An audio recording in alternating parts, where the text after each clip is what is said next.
Chair Schmidt, we're all set, so you may begin. Great, thank you. Good evening. I'd like to call this meeting to order at 7 o'clock. Welcome to the August 9th City of Burlingame Planning Commission meeting. For all in attendance today, please note that this Commission meeting is being held using Zoom webinar format. So you will see that the planning commissioners and staff are panelists. Please note that there are several ways to submit comments during this meeting. You may raise your hand in Zoom by clicking on the raise hand button located at the bottom of your screen. Members of the public who are participating in Zoom webinar by phone can dial *9 to raise their hand. You may also send your comments by email to publiccomment@burlingame.org. Staff will be monitoring emails submitted during the meeting, which will be read at the appropriate time. The length of the email to comment should be commensurate with the 3 minutes customarily allowed for verbal comments. If you're an applicant or applicant's representative, I will ask you to raise your hand when your agenda item is up for discussion so that we may be prepared for you to speak at the appropriate time. We ask that you also turn on your video at that time so that we have a more clear communication, simulating the experience we would have if the meeting were in person. This meeting is being streamed live on YouTube and will be updated to the city's website after the meeting.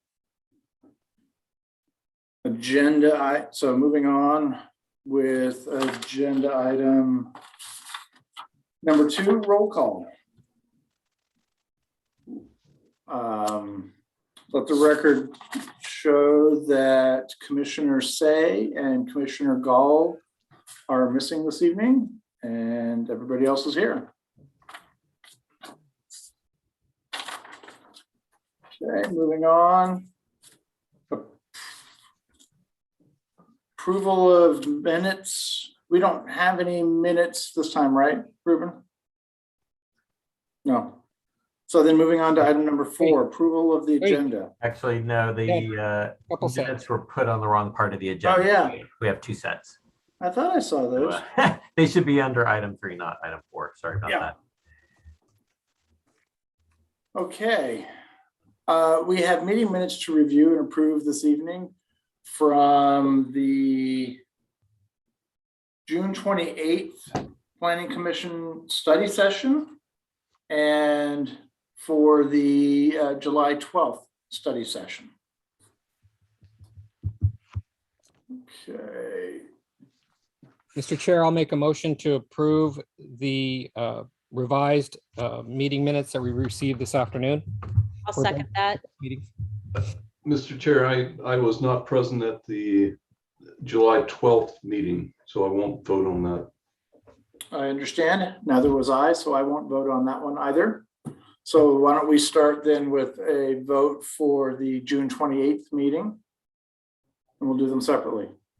So the motion still stands, Commissioner Tronos? Correct, yes. Okay. We ready for a vote? Commissioner Camarado, Aye. Commissioner Larios, Aye. Commissioner Taronis, Aye. Vice Chair Loftus, Aye. and Chair Schmidt. Aye. And now can I have a motion for the July 12th? We do not have a quorum if we have 2 people absent or not Oh, voting. that we're here. Okay. So then we'll push that off to next meeting, correct? Yep. Okay. Okay, moving on to agenda item number 5, public comments, non-agenda. Members of the public may speak about any item that is not on the agenda. Members of the public wishing to suggest an item for future Planning Commission agenda may do so during the public comment period. The Ralph Brown Act, the state local agency open meeting law, prohibits the Planning Commission from acting on any matter that is not on the agenda. Speakers are limited to 3 minutes each. A timer will sound at the end of the time.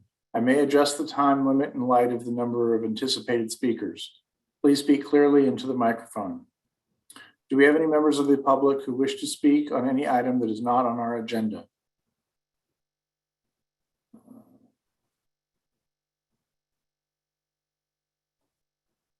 I do not see any hands.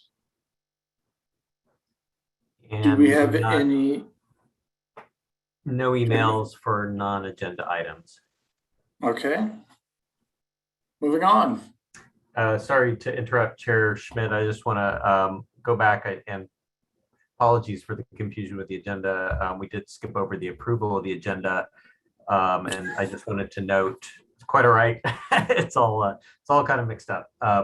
We've been on vacation, but item 9A 164 Pepper Avenue will not be heard tonight due to a quorum issue. So if there are members of the public who have come before that item, this will be continued to a future meeting and renoticed accordingly. Okay. Do we have any other recusals for tonight? No. Okay. Then do we have a motion to approve the agenda?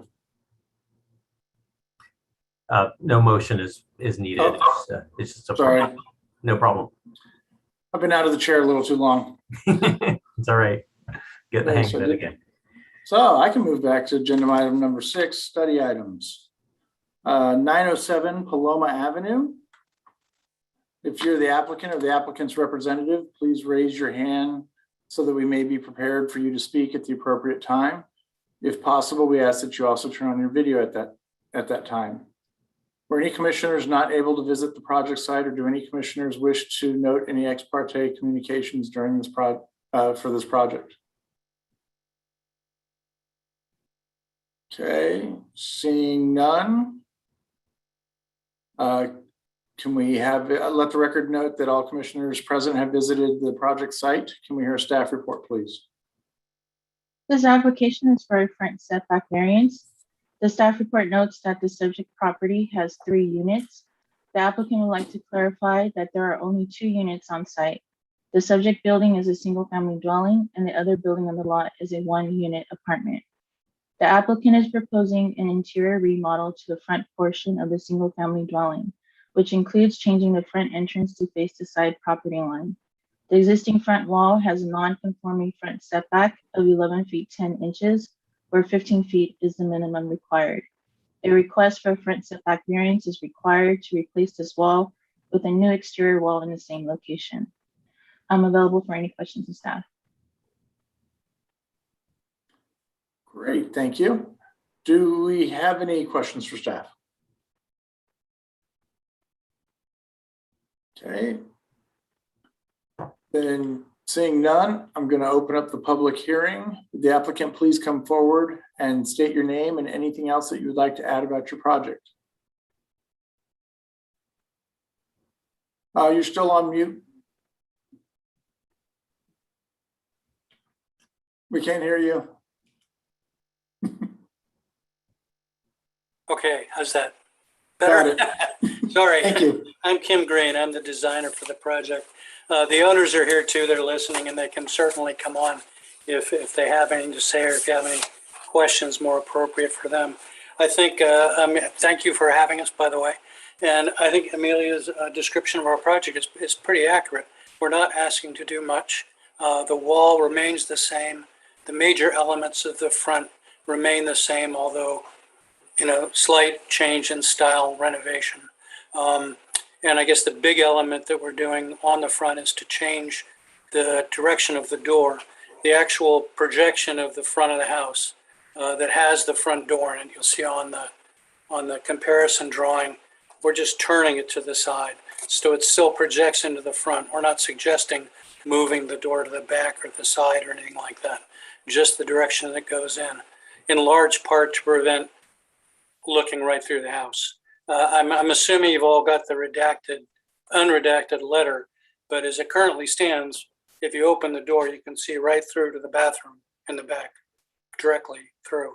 It's not real desirable, and partly, and also because it's projected to the front of close to the front of the lot.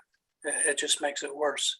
Other than that, we're replacing some of the elements, the garage door, giving it a little bit more of a contemporary look, and maybe a little bit more in line with the mission style that it originally kind of was.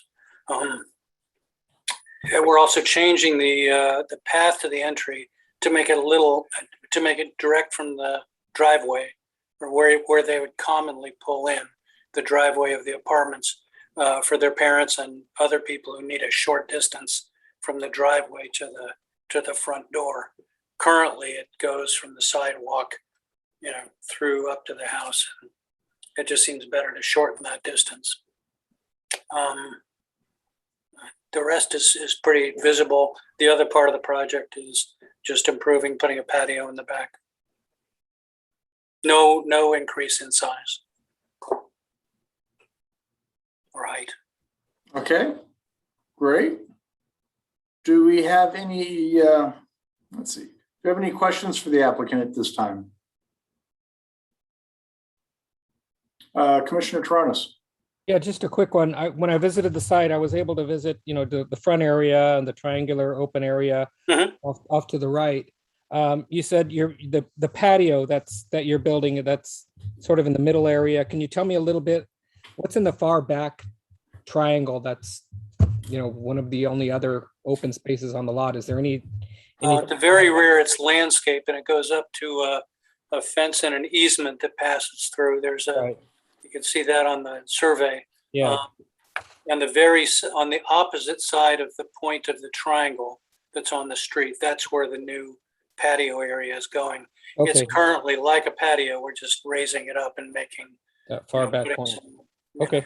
amenities in there. All right. Thank you. Okay, any other questions? Okay. Then do we have any members of the public that wish to speak at this time? I'm not seeing any raised hands. Do we have any emails or chats? No, Pardon me, emails for, What's that? I'm Oh. sorry, you said emails for what? Oh, no, if there's any other public, Oh. anybody from the public that is wishing to speak at this time. we do not have any emails from the public comment inbox. Okay.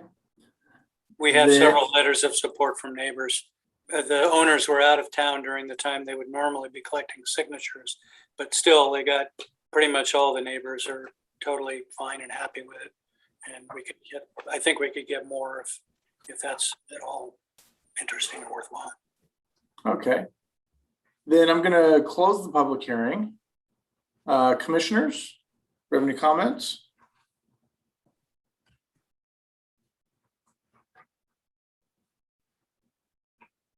None. Commissioner Tronis. Yeah. Well, the application looks fairly straightforward to me. We can say what we want about the existing non-conforming condition, but it's been there at least from the records, at least as far back as 1952.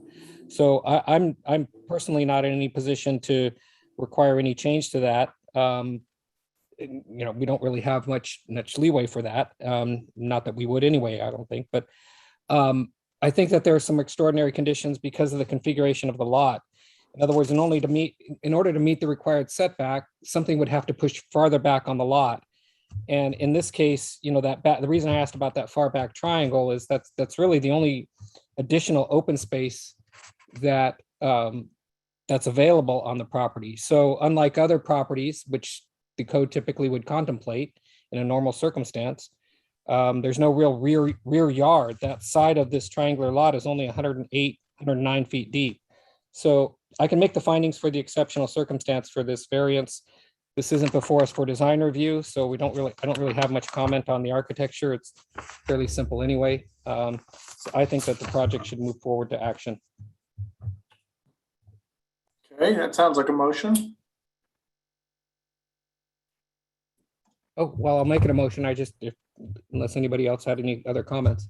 Commissioner Camarado's got her hand up, so we'll let her get in there. No, I agree with Commissioner Toronis. I think this is a fine project, and I think that the findings in the staff report are acceptable. Okay, I agree. I think given the lot and everything that's already going on there existing wise, I think the moving of the door is totally appropriate. So I too feel this is a project to move forward.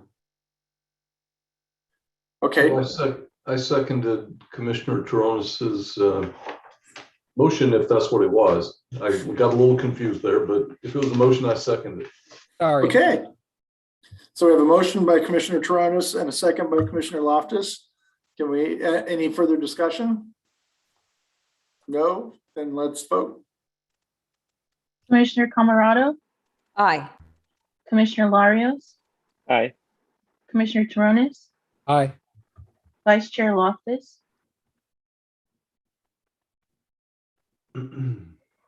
Vice Chair Loftus, Aye. Chair Schmidt, Aye. Motion passes 5002.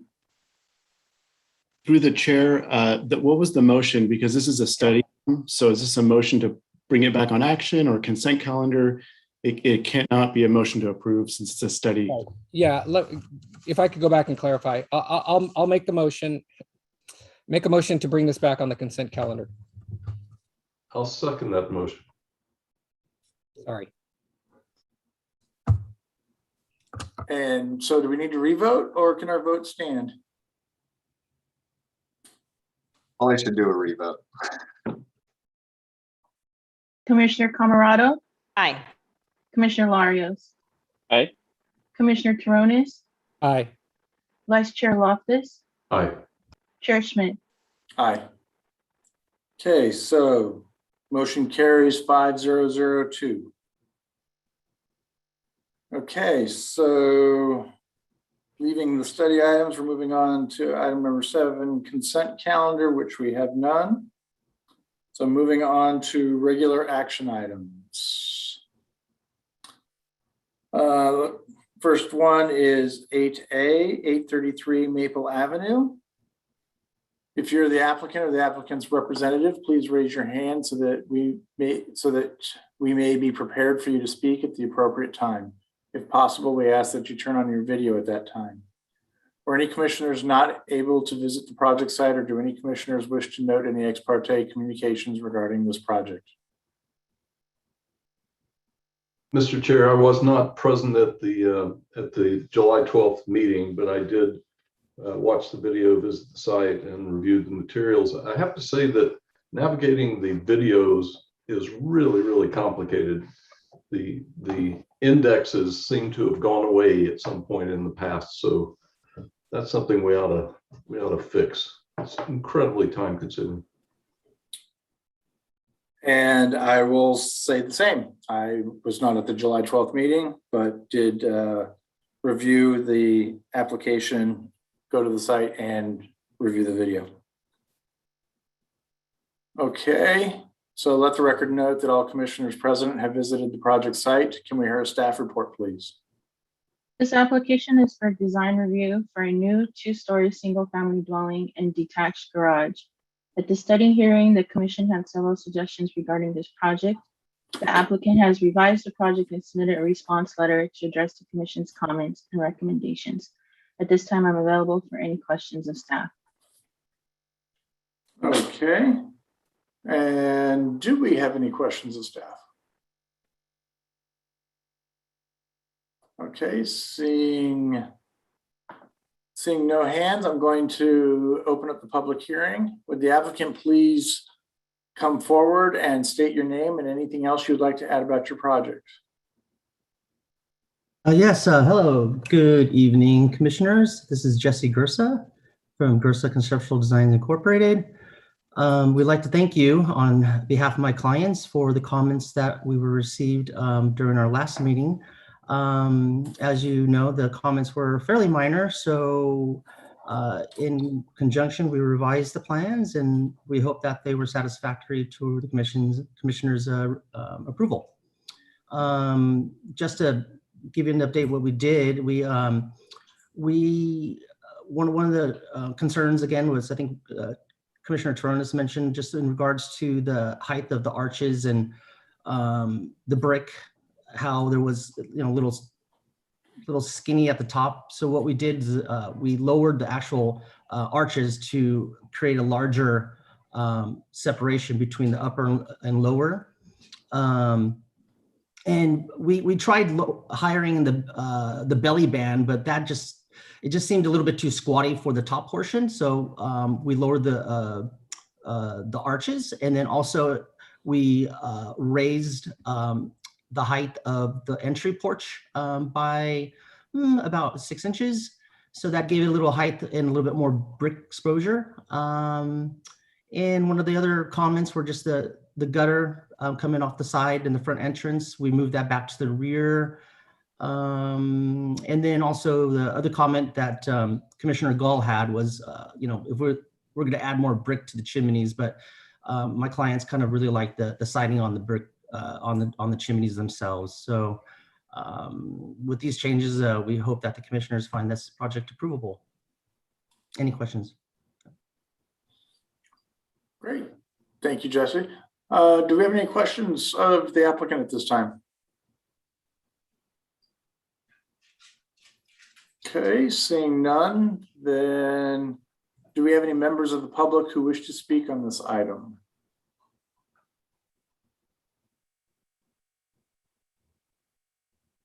Okay, seeing none, do we have any emails or chats for this project?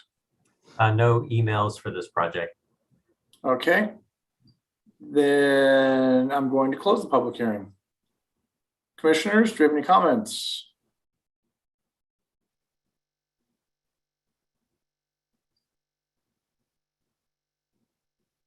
Well, I'll start off by saying that I do like the changes. I think that the changing of the arches helped bring that scale together a little bit better and made a little bit better composition of the elevations. So I think that not being there at the first meeting, but seeing the video and looking at the changes made here, I think you picked up on what advice was given, and I think it's a good looking project. Anybody else? Commissioner Camerado. I agree with you, Commissioner Chair Schmid. Yeah, great job, Jesse, and thank you for the changes. Okay. Commissioner Toronis. Yeah, I agree. I think the changes are commendable, and I think that the project is approvable at this point. So I'm going to make a motion to approve the project with the conditions in the staff report. I'll second I'd that. like to, okay. Okay. Sounded like we had a motion by Commissioner Toronis and a second by Commissioner Camerado. Any further discussion? Okay, then let's vote. Commissioner Camerado, Aye. Commissioner Larios. Aye. Commissioner Toronis, Aye. Vice Chair Loftus, Aye. Chair Schmidt. Aye. Motion carries 5002. An action by the Planning Commission is appealable to the City Council within 10 days of the Planning Commission's action. If the Planning Commission's action has not been appealed or called up for review by the City Council by 5 p.m. on the 10th day, the action becomes final. In order to be effective, the appeals must be in writing and must be accompanied by an appeal fee of $1,075, which includes noticing costs. Congratulations. Okay. Moving on to item 8B, 1304 Mills Avenue. If you're the applicant or the applicant's representative, please raise your hand so that we may be prepared for you to speak at the appropriate time. If possible, we ask that you also turn on your video at that time. Were any commissioners not able to visit the project site, or do any commissioners wish to note any ex parte communications regarding this project?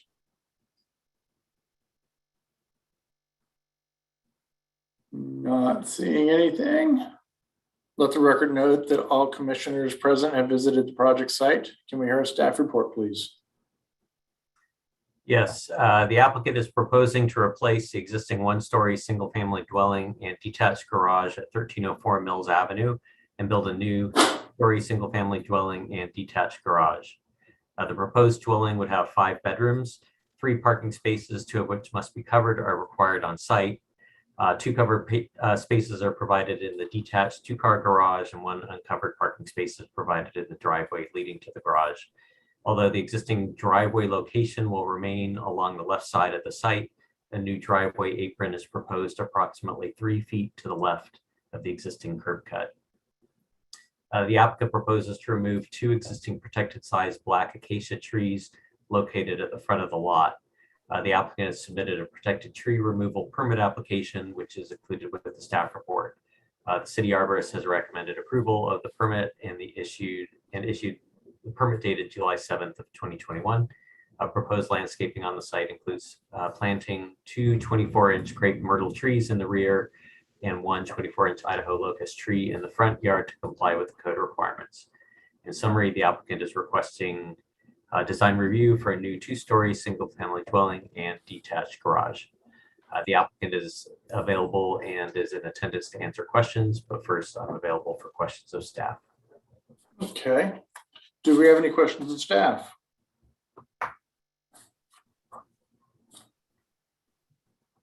Okay. Seeing none, I'm going to open up the public hearing. Would the applicant please come forward and state your name and anything else that you'd like to add about your project? Yes, good evening, Jeff Winter, Innovative Concepts. Thank you for the opportunity to visit with you tonight. I feel the comments that were given in the study session were quite minor. We addressed those. In particular, the lowering of the wall plate on the left-hand side to create one single ridge and not have these 2 offset roof lines. That comment was well taken. I think it turned out very well. We provided you with the rendering and the material board as well, hoping that you see fit and approve the project tonight. Great, thank you. Do we have any questions for the applicant at this time? Vice Chair Loftus? Thank you. I like the project. I wasn't at the original meeting, but the comments were, you're right, the comments and the changes from the comments made a big impact. One thing I noticed is on the rendering, you show exterior lighting at the front porch, and no exterior lighting is shown on the elevations on A2. Do you intend to put exterior lighting on the project? Yeah, there will be. We have noted the lighting on the floor plans. That was one of the requirements in the initial application.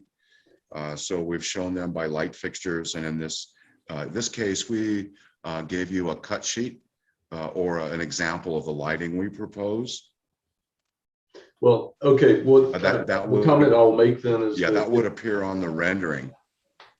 So the comment I'll make is related to the rendering. The fixtures that are shown, I can't tell much about them, and just be sure that they meet the city's lighting regulations, so that they have the proper cutoff so that light doesn't leave the property. The city has regulations about light pollution. One of the things that's required is that exterior lighting have cutoffs to keep the direct light on the property. So if you just make sure that that happens, that would be great. That's all I've got. Thank you. Okay. Commissioner Tronis. Yeah, just one minor question. I appreciate the revisions. I think that the project is much better. I like the change to the wainscot siding. You changed that to the 1x4, right, versus the 1x6. So my only question. That's right, and also we'll also paint that a different color, so to give it a little bit more distinction. Yeah, I think that helps. So my only question is then on the left side elevation, I don't know if we have the elevations. It looks like it's just a drafting miss. It looks like the wainscoting on the left elevation still shows the 1x6. but am I correct, that one there on the bottom, am I correct in assuming that that's also going to be the 1x4 as well? Oh, yes, we'll do, yeah, yes, that's right. We'll do it all the Okay. way around. Okay, great. Thank you very much. Okay. If no further questions for the applicant, then do we have any members of the public who wish to speak on this item? Okay, not seeing any hands, any emails. We do have one email. So I will read that. This is from Gene Condon. He says, I live at 1308 Mills next door. I do like the project. I only have a few concerns. One, over 10 years ago, we approved for our neighbor a home office in the rear garage as she was a public speaker and posed no issue. She passed away shortly after, and since then, through multiple owners and renters, it has been abused with customer parking. Customers would leave their cars for weeks as they would let them park while they went on vacations. Was well over as an overflow day and night, which was not the deal. I would like to see this home office removed as a condition of approval. Number two, garage eaves seems to allow roof drainage on our property, and I would like to see those shortened back. And three, we have multiple projects on Mills Avenue all at the same time. It appears to be starting at the same time. We get a lot of overflow parking from the El Camino apartments, so combined with the multiple construction projects, parking will be at a premium. I would like to see some sort of construction parking plan so that we don't have a lot of construction equipment left on the street for days. And that is signed Gene Condon. Okay. Great, then unless there's any further, I'm going to close the public hearing. Commissioners, do we have any comments? Well, I'll go ahead and go first then. I was not at the July 12th meeting when this was first presented, but I did watch the video and looked at the plans and went by the site. And I truly appreciate the effort put into the rendering because it definitely provides a degree of quality to what you're doing. It helps with the materials and the visibility of it. And I think it will also help to make sure that you and your client are on the same page as this moves forward. So I think this is a great add. And I like the project quite a bit. And so I'd like to see it be able to move forward. Others? Vice Chair Loftus. Like you, I should have said at the beginning that I was not present at the July 12th meeting. I do like the project a lot, though. I think it's going to be a very nice addition to the block.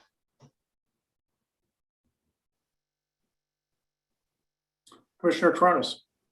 Yeah, I agree with fellow commissioners. As I stated it before the design review meeting, I did have an ex parte conversation before that meeting with Mr. Condon, the next door neighbor, and he pointed out the issues that he mentioned in his email. I think that they're going to be addressed. The home office is being removed, and that whole structure is being replaced with a new 2-car garage. They pulled the new garage 9 inches off of the property line with a 0 overhang on that side, just enough room for a gutter. So the drainage should be transferring around to the front of the property, but that's something that obviously Public Works would be checking as this moves forward for permitting. So I believe that the issues have been addressed.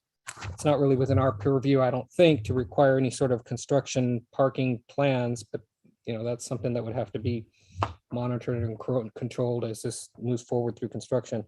I agree with fellow commissioners that I think that the project is better with the revisions, and I agree that it should move forward. Thank you.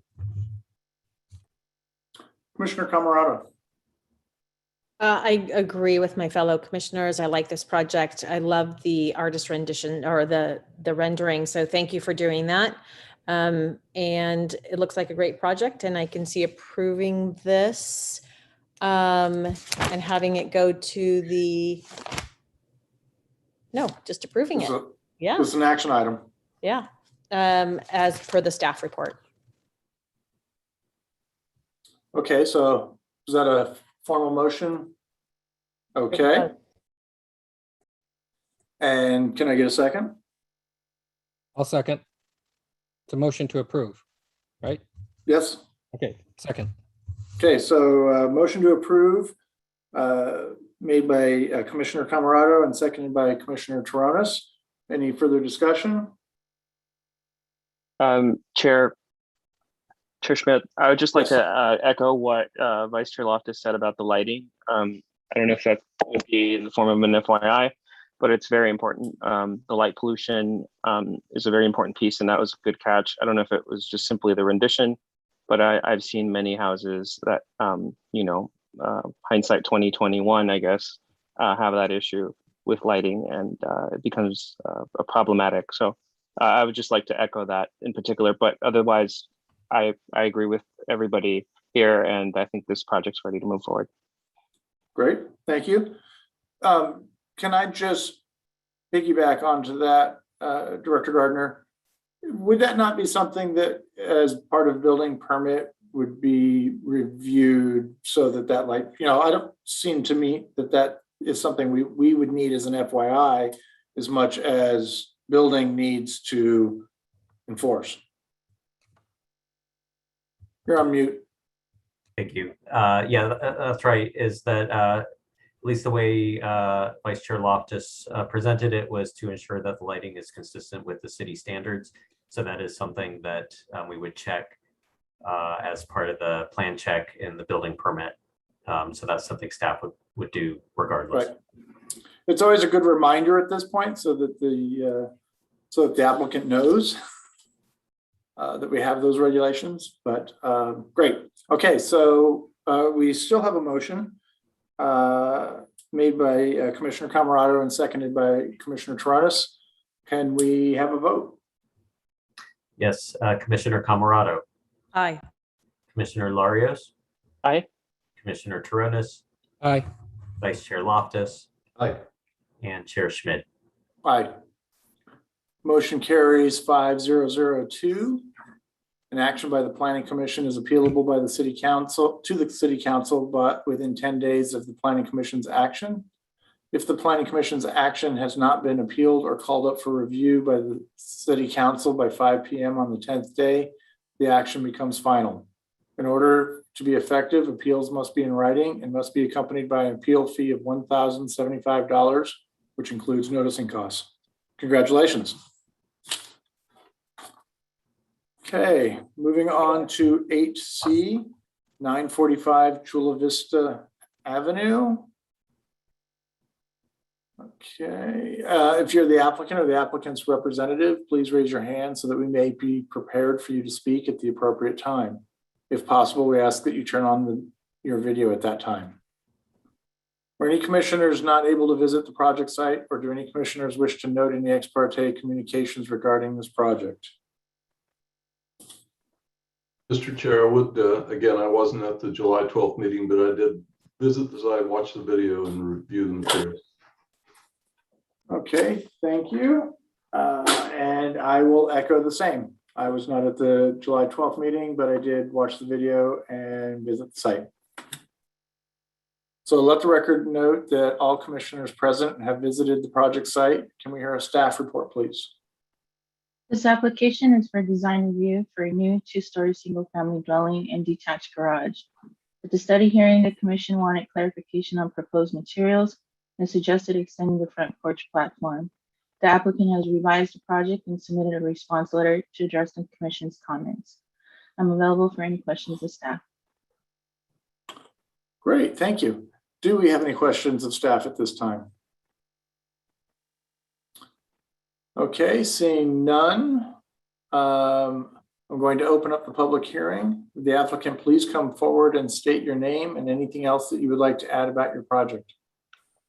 Hi, Commissioners. My name is Mark Piercy. I'm the architect on the project, and I see Pete Staples, the owner, is here as well. And I hope you've seen our response letter from pertaining to comments from the July 12th meeting. I won't go into any more detail at this point, and just ask you if you have any questions, and we'd certainly be happy to answer them. Great, thank you. Commissioners, do we have any questions for the applicant at this time? Okay, seeing none, do we have any members of the public who wish to speak on this item?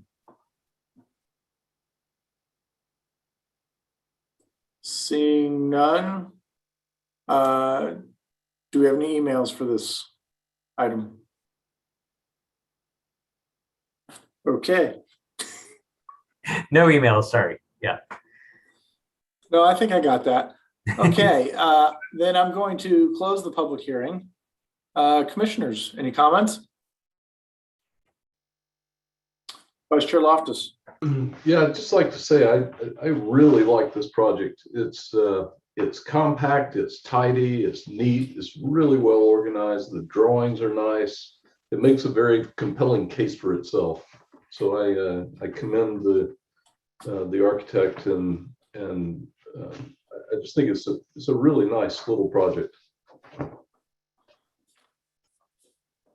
Okay, thank you.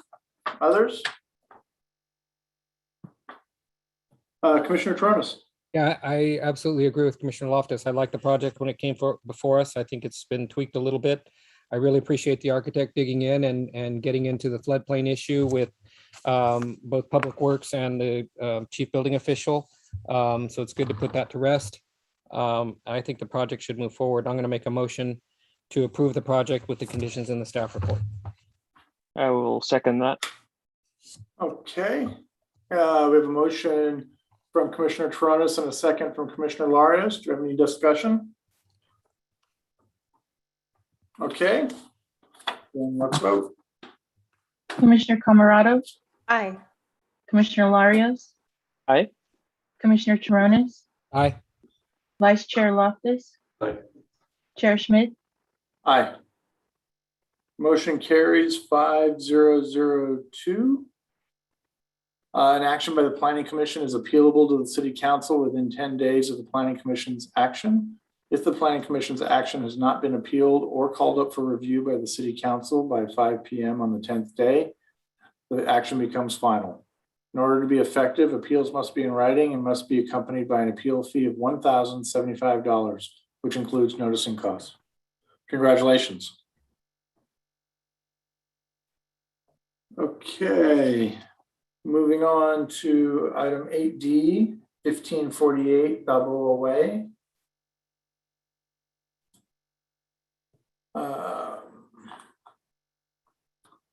If you're the applicant or the applicant's representative, please raise your hand so that we may be prepared for you to speak at the appropriate time. If possible, we ask that you also turn on your video at that time. Were any commissioners not able to visit the project site, or do any commissioners wish to note any ex parte communications regarding this project? Not seeing anybody. Let the record note that all commissioners present have visited the project site. Can we hear a staff report, please? Yes, an application for design review for a first and second story addition to the existing single family dwelling at 1548 Balboa Way was approved by the Planning Commission on November 27th of 2017. The Planning Commission approved an FYI on January 8th of 2018 for additional front porch columns. The building permit was issued on July 8th of 2019, and the project is nearing completion. During the final inspection, the planning staff, division staff noticed several as-built changes that were not within the limits of what staff is authorized to approve in the field. The Planning Commission reviewed a design review amendment at the June 28th, 2021 public hearing and voted to deny the design review amendment application without prejudice. In that June 28th hearing, commissioners indicated that if the project returns with a revised proposal, they would consider approving the as-built changes to the front door, garage door, and chimney. The commission indicated it would not approve the skylight on the front elevation, the porch and deck railings, and the additional exterior lighting. A denial without prejudice allows the applicant to resubmit an application to the Planning Commission within 90 days of the Planning Commission's action, provided it is significantly revised to address the Planning Commission's concerns and comments.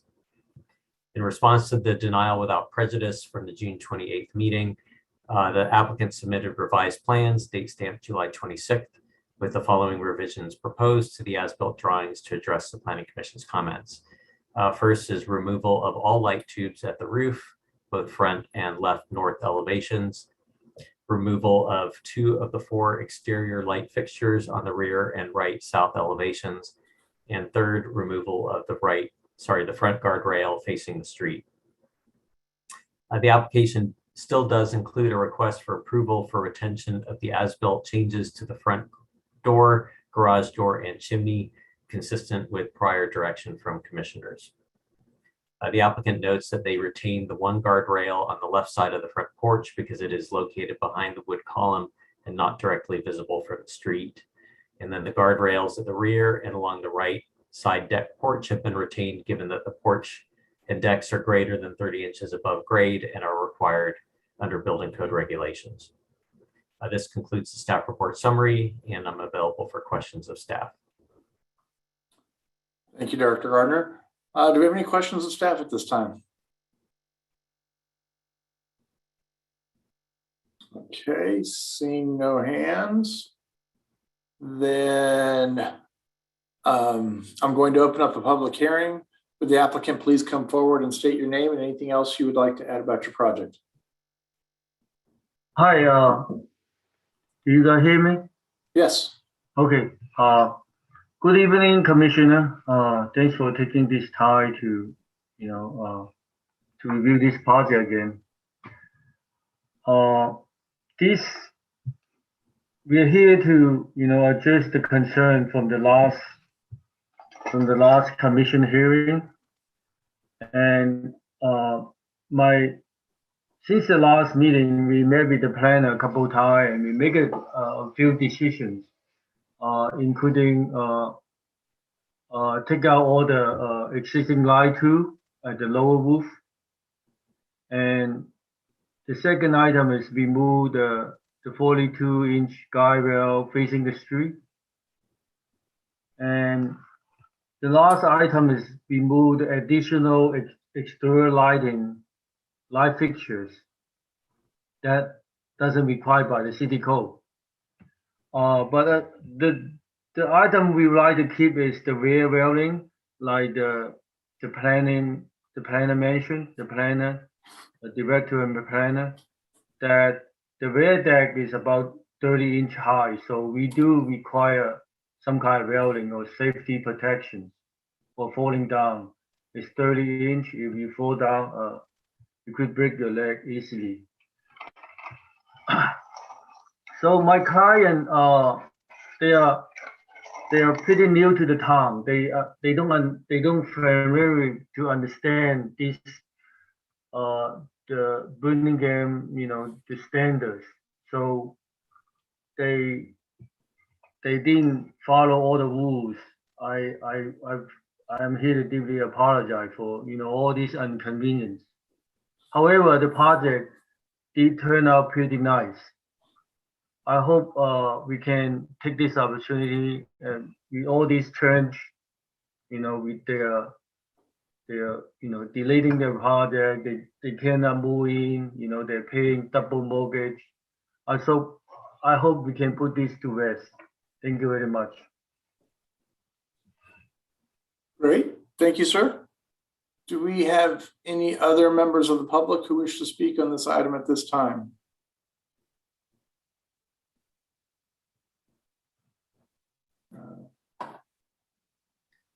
Yeah, we Seeing none. Do we have any questions for the applicant?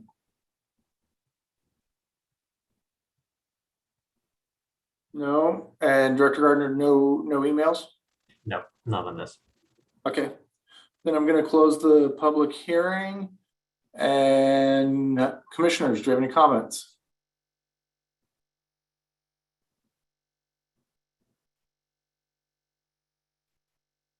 Okay, well, I'll start. I think the project overall is pretty good. I do like parts of it, and I'm happy to see some of the changes that are being made, and in listening to the direction that we discussed at the last meeting. One item that I would say that I don't necessarily agree with is the railing in the front on the side that you would like to retain. I think that railing, although if you were looking at it as a true elevation in a drawing, yes, you wouldn't see it. But as I walked by the property, of course I'm going to see it. And since it's not a drop off there that's of danger, I just don't think it fits in, especially if we're going to ask that the front rail be removed as well.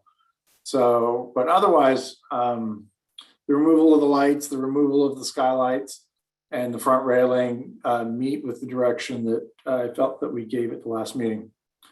So those are my comments. Anybody else? Commissioner Taranis. Yeah, I generally agree with you, Chair Schmidt, that, I think that the change to the front door, I think is de minimis. The change in character of the garage, again, as usual, I try to put myself in a position of whether or not I would have been accepting of that style or that design of a garage door when this first came before us. And with the general character of the rest of the house, honestly, I find it hard to say that no, I would have rejected this style of a garage door. So it seems acceptable. Trying to glue brick back onto the chimney at this point or something of that sort, I think is a little silly. When I look at chimneys, one of the things I look for is, does it look like it's substantial? Does it look like something that's appropriate? Stucco in this case seems like it is appropriate. I generally have a little bit of a clench when I see chimneys that actually have wood siding on them, because it's combustible material on a chimney, which always seems odd to me. But so I'm glad for the fact that it's simply stucco. In regards to the railings, if someone is making an argument that the railings on the rear have to be there for code reasons, then I find it difficult to personally say and insist that those railings be removed. The difficulty I have with the railings on the side of the front porch is I generally feel that in these situations, if I see houses like this with porches that have a little bit of a step off, that's not 30 inches, no railing is required, but landscaping can help and can soften that edge, can help give a visual clue to somebody that they're not going to stumble or step off of that. So I see no reason why those railings would be required on the front. Now, that said, the railing that's along the driveway, I could see a situation where, somebody's along that side and there is a bit of a step off. It's not 30 inches, but there's no opportunity to put landscaping, along there. And, I could see homeowners coming back and say, I had visitors, or I had somebody stumble off of my porch and you wouldn't let me put a guardrail on there. So all of that said, it's, I'm trying to look at this from an objective standpoint. And with the requested changes that are now before us, I can see moving this forward and approving. Thank you. Vice Chair Loftus. I will not rant tonight about this in general. Yeah, I agree with both my fellow commissioners who have just spoken. I don't see the need for that rail at the end that's hidden in elevation. I can agree to the front door change and the garage door change and the chimney as is. So I guess I'm in agreement except for that front rail behind the column.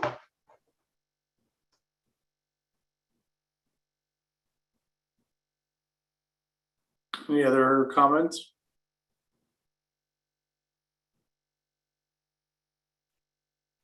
Do we have a motion to move this forward? Commissioner Taranis. Yeah, I'll take a stab. I'll make a motion to approve the revisions that are before us, meaning the front door change, the garage door change, the chimney change, and removal of all but the guardrails on the rear and the one along the side at the driveway.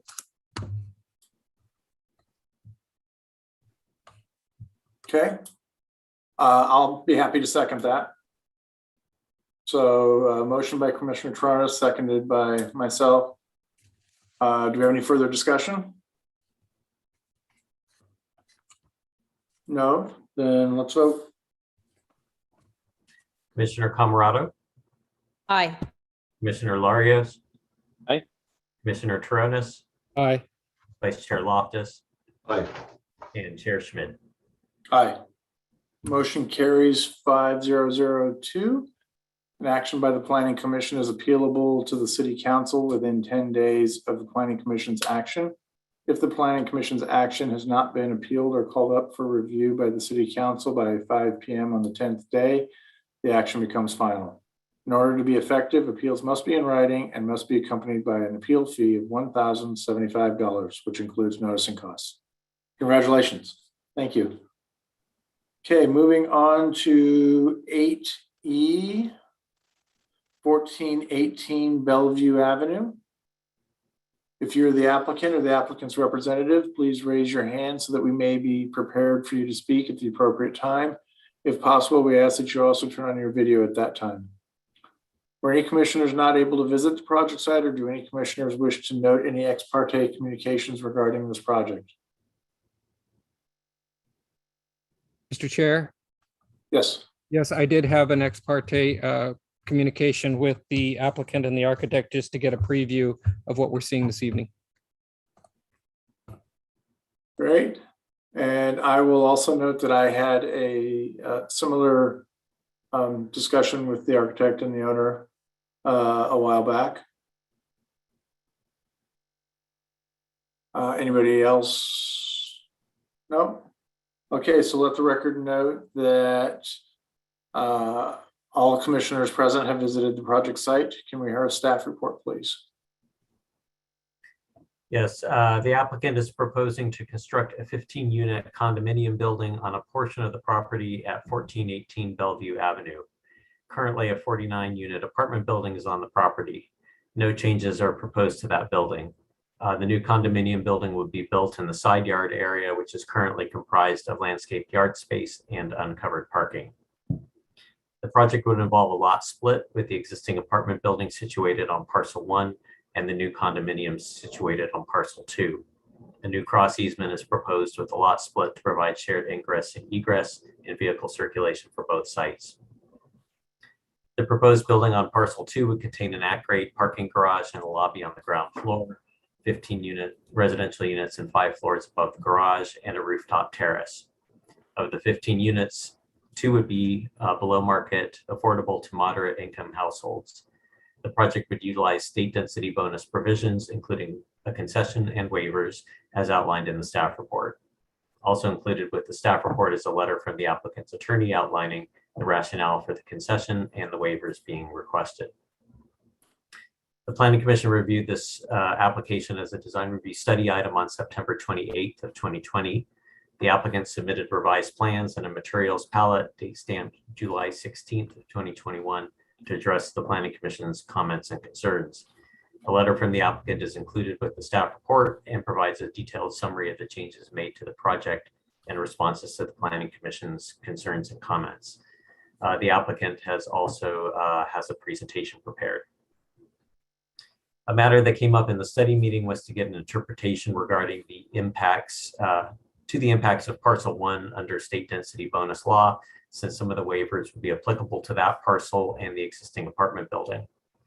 Our understanding is that the entire property, both the existing apartment building and the new condominium building, are together considered the project. The lot split is part of the project, and waivers may apply to any portion of the project, including either parcel that are created as part of the project. The below market rate units are in the new condominium building, but the waivers that would be deemed necessary for the development of that building are considered within the context of the project as a whole. Finally, to address the environmental review as required under the California Environmental Quality Act, the project has been determined to be eligible for what's called a Class 32 categorical exemption for infill projects. Making this determination requires analysis and documentation, and that has been prepared by David J. Powers and Associates on behalf of the city. Connie Danielson and Connor Tutino are in attendance if there are questions regarding the environmental review. So in summary, the applicant is requesting design review for the proposed 15-unit residential condominium building, a condominium permit, density bonus concession for building height over 35 feet, and waivers, modifications of development standards, including setbacks to the existing and proposed building, lot coverage for the existing building, parking aisle width and shared site access for existing proposed parking, and a number of parking spaces for the existing building. As mentioned, the applicant has a presentation prepared, but first, are there questions of either staff or for the representatives from the environmental review consultant? Thank you, Director Gardner. Do we have any questions at this time for staff? Not seeing any. Okay. Then moving on, I'm going to open up the public hearing. Would the applicant please come forward and state your name and anything else you'd like to add about your project? Commissioners, good evening. This is Philip Lesser. I'm the project manager. And this is one project that every single commissioner has already visited, I'm sure. It's right next door to City Hall.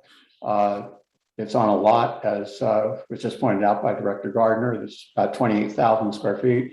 Building that's on it's been there for about 60 years. And there's a picture of it. You may not have seen it from this angle, but you've certainly seen it from the ground. That's City Hall, of course, to the right. And that's the 6-story structure, which has been up for about 100 years, which is 1412 Bellevue Avenue. And what we're talking about is that little green strip that has 7 surface parking spaces on it. The owners have been looking at this for a long time to see how they can develop it. I think the best expression I've heard of this space came out of the design review meeting from Commissioner Taronis, who referred to it as the missing tooth on the block. Absolutely impossible to develop this site without the state density bonus program. State density bonus program, the Housing Accountability Act, makes it possible to have this conversation with you this evening. I wish that this had gone on already decades ago. We wouldn't have the housing crisis that we currently have. That's a little bit of an aside. Anyway, I want to point out that a lot of the infrastructure work, and there's going to be an enormous amount, will have benefit not just for this property, but for also the adjacent properties, which includes City Hall. The Central County Fire Department has required that the existing building be equipped with additional fire sprinklers. So that's going to be an additional safety for the entire block. The city arborist pointed out that the trees that are on the City Hall side that you can see there, the red lines going through it on the right side, the eucalyptus suffer from limb failure. The melaleuca are decayed. They're leaning over. So he's worked with our arborist, who happens to be available tonight if you want to talk to him, Kevin Keelty, to come up with a replacement plan for all of those trees and to actually add additional trees, which is extremely suitable in Burlingame, given that the logo of the city is a tree. Back in the 50s, when the original structure was built, there weren't the stormwater drainage system requirements there are today. So there's going to be a stormwater drainage system, part of the infrastructure that will be put in. Again, that's going to be the benefit of the entire neighborhood, not just for the new structure. So very expensive infrastructure. And I'm just talking to the infrastructure that's going to benefit the entire neighborhood. And there's going to be things like a new dedicated generator. So very expensive to put this all together. As Director Gardner pointed out, the environmentalists that the city hired found this to be exempt under Class 32 CEQA, so I'll defer to them. The next slide shows the parcel split that will occur as a result of this. So you'll see on the right side, that'll be the new proposed configuration, the 2 parcels. What's kind of fantastic about this as well is the driveway that exists. One of the waivers we're asking for is to use a common easement so that both of the buildings will be able to use the same driveway. You're talking about 3,000 plus square feet of prime downtown real estate that you don't have to dedicate a new driveway for. So I wanted to point that out as well.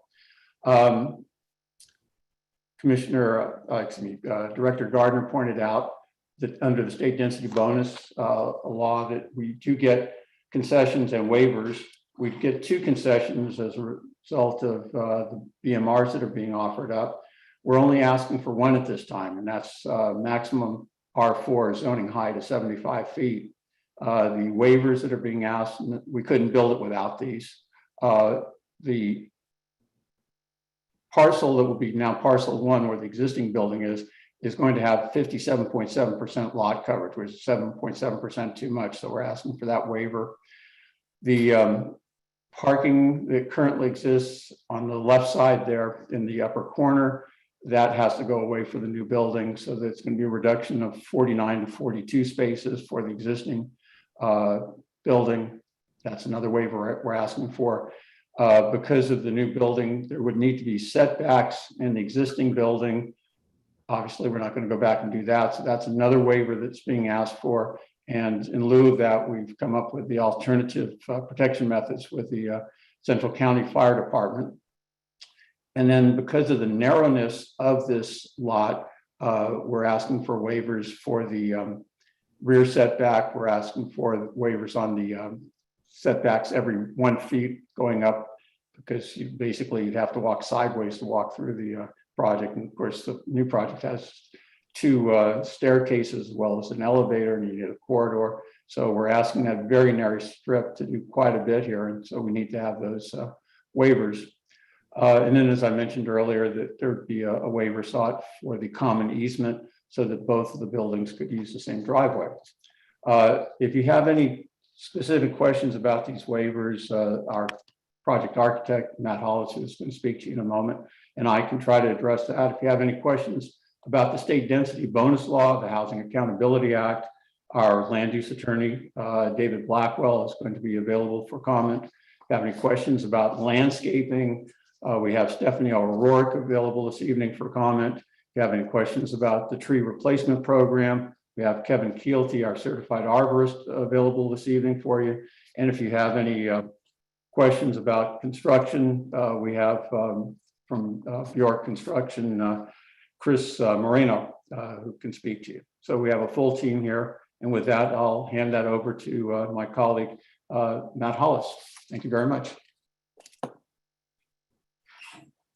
Thank you for the introduction, Phil Lesser, and thank you, Kevin Gardner, and commissioners for hearing us tonight. Can we advance to the next slide? So the next 7 slides are divided into 2 horizontal sections, prior and revised, representing the previous design presentation from last September compared to the current presentation. As stated by Phil Lesser, the height and massing are similar to the original presentation, but the external cladding of the building has been significantly modified in response to the constructive criticism provided by the commission. The proposed building is 6 stories, comparable in height to the Chateau Apartments 2 doors down Bellevue Avenue, although significantly more slender with regard to overall massing. The Chateau Apartments is about 100 years old. It should be noted that the existing liquid amber tree that you see prominent in this view along the sidewalk is intended to be preserved as in addition to the many green components of the project.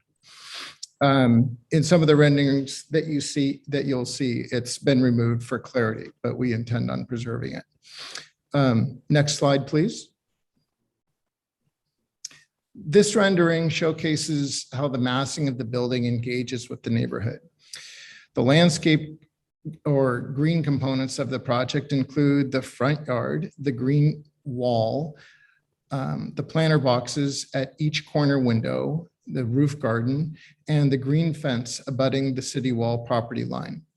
The HOA, of course, is going to be responsible for maintaining the green elements throughout per Stephanie O'Rourke's landscape plan.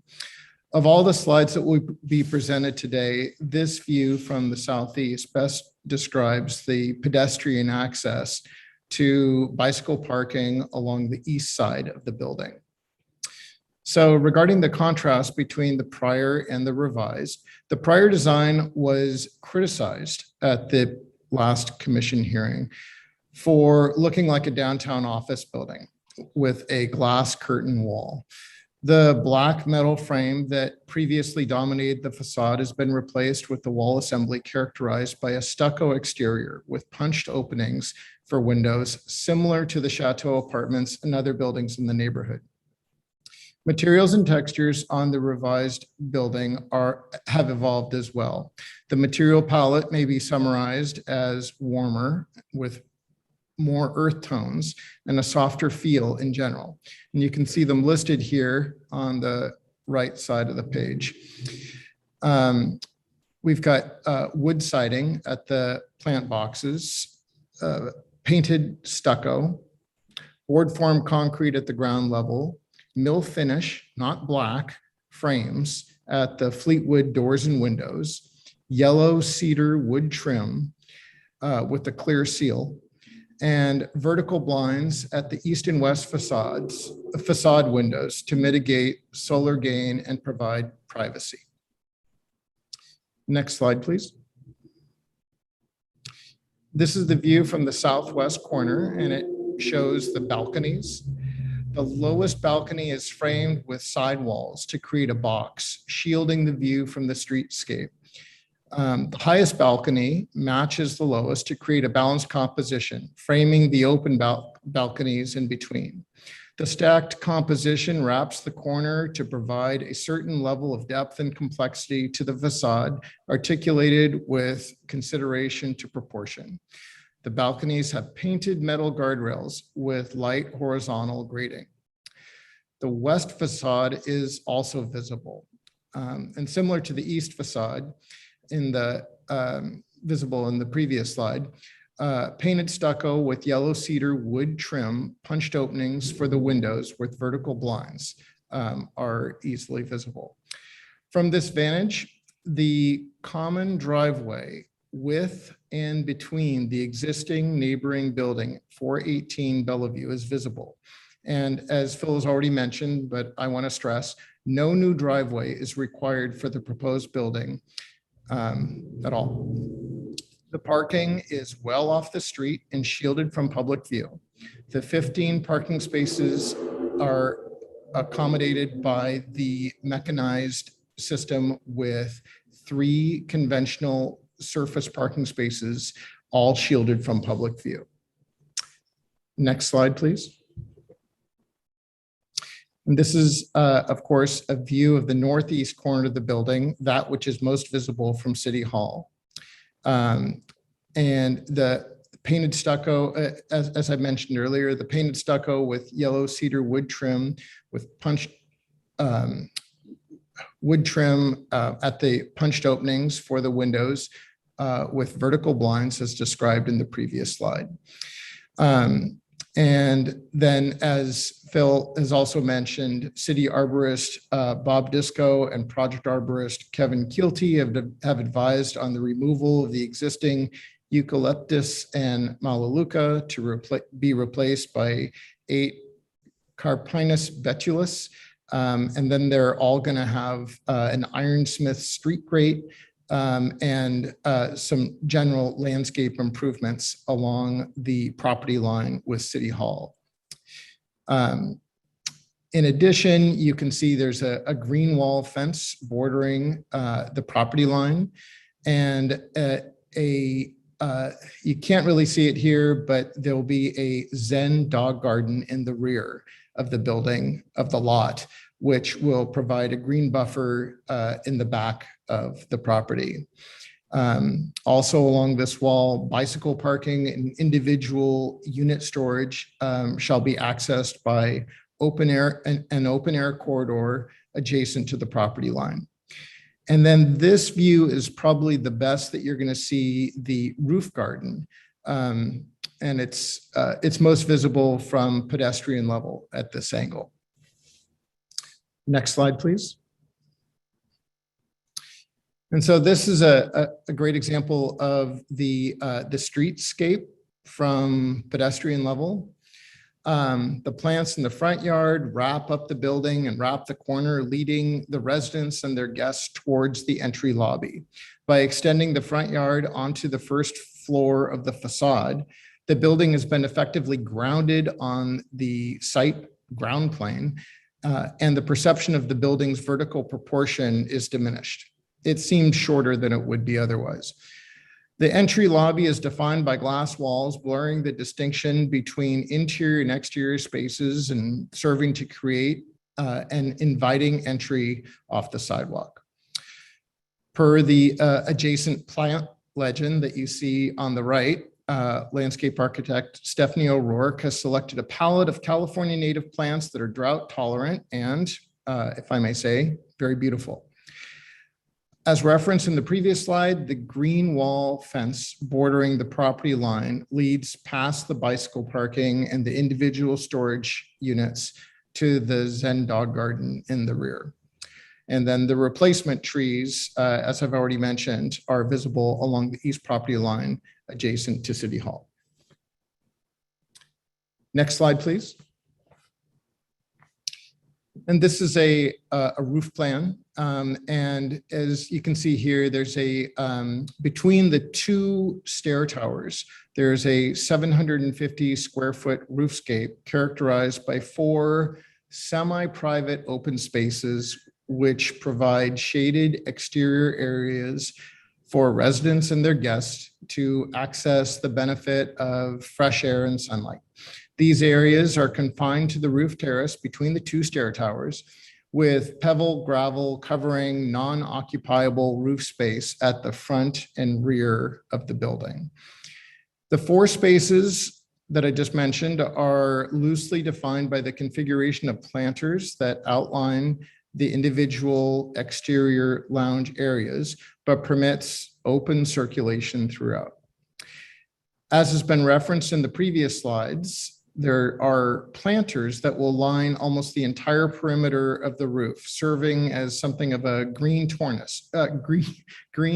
cornice visible from the pedestrian level below. Excuse me. The trellis will be extended over most of the roofscape to provide some level of solar mitigation for both the occupants of the roof as well as the building in general to minimize the heat island effect. I think I'm gonna leave it there unless there are some questions. Okay, great. Thank you, sir. Then do we have any questions of the applicant at this time?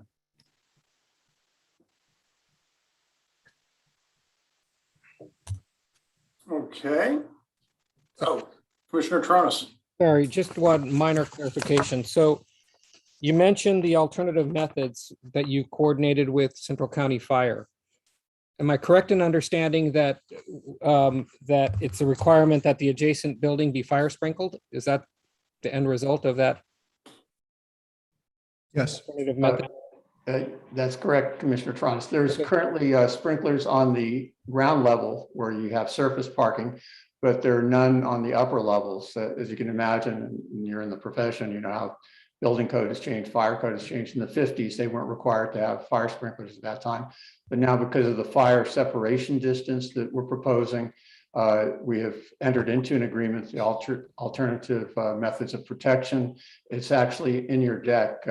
We have the signed agreement, should be in there. And that is also noted, I believe, in the conditions that you would be voting upon this evening here. So obviously, that's something that you'll just, in terms of the project management, you'll have to coordinate that with the residents in that adjacent building. Correct. There's going to have to be a lot of coordination between that. And luckily, the developers of the proposed project, Commissioner, are the owners of the building. Right. It's a very unique situation. Yeah. Okay. Thank you. Thank you. Okay. And Commissioner Larios. Thank you, Mr. Chair. Yes, to the presenter, you mentioned that 2 units are going to be BMR. Is that correct? Yes, Commissioner Larios, that's correct. It would be 2 moderate AM and AMI units in the new building. One will be a 2-bedroom, one will be a 1-bedroom. Well, can you repeat that? I'm sorry. One will be a 2-bedroom and one will be a 1-bedroom of the 2 I see. units. And so there's 15 units total, and we have 2 that are going to be BMR. Is that correct? That's correct, but the two are 2 out of 9, the way the state density bonus program works, and I can refer to David Blackwell who can articulate on this. But you look at what you could produce under current zoning, we can go up 35 feet. We're able to get in actually 4 floors because this is a bi-level building. The driveway is about 3.5 feet lower than the city hall side.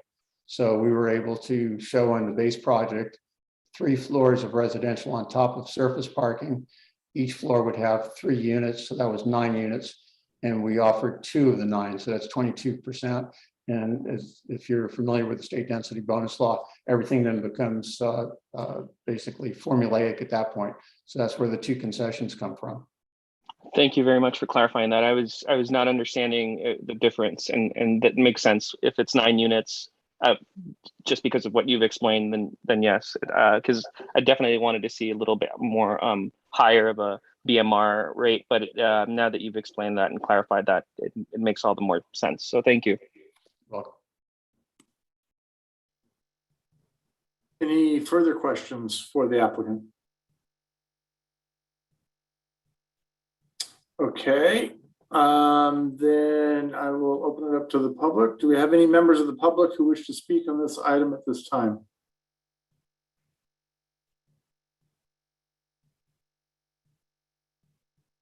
Okay, seeing no hands raised.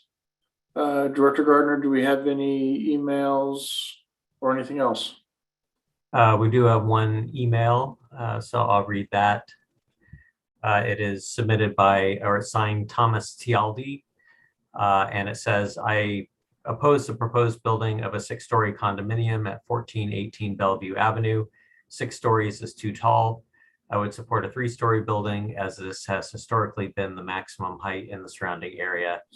Thank you, Thomas Tialdi. Okay. Then if we have no further comments or emails, then I'm going to close the public hearing. Commissioners, do you have comments? Vice Chair Loftus. Yeah, I'll start out by saying this. I think the changes that have been made are pretty significant. I looked back at my notes from the previous meeting and, found myself, I guess, probably hammering on the aggressiveness of the existing building and its lack of sympathy for the neighborhood and its harshness. And I had written that it felt like an office building. And I think that those things have been mitigated pretty well. It no longer feels like an office building, which is a really positive thing. It feels considerably more approachable and much more in tune with the neighborhood. And I find myself liking the project. Is 6 stories too high? I'm not sure it is, given the adjacent larger structure that's 100 years old. It feels like, especially this kind of slender building, at least the one facade is slender. It's not slender on its side walls, but it's very clearly, the mass is very clearly small, seen from both directions. Given that you see the front face and a large face, you can tell that if it's not an unusually shaped building, it's a very tall, slender building. I think it's very attractive. I commend the design team for making the changes and making it much more approachable and much more in tune with the residential character of the neighborhood. Thank you, sir. Commissioner Camarado. Yeah, I agree with Commissioner Loftus. So I like the changes. I do have a quick question, and I'm just trying to look through, but on A9.2, you have a pretty significant area of wall stucco there, and I'm not sure forgive me, but I'm not quite sure what's right behind that wall. So, and I don't know how large it is. It just looks like a pretty large area for, And so I was wondering is versus the other side where you've got windows kind of going all the way around. So I was just trying to kind of figure out, maybe some of my fellow architects could help me on this, but I was wondering if that seems like too large of a area. And maybe it's just in the rendering, it feels that way from that view from City Hall. Maybe it looks bigger than it actually is because I think I'm looking at A51 and it doesn't feel that as big as that. That's the wrong side. Hold on. It does look okay. A5.2. So can you just kind of review that? What is behind that stucco wall there?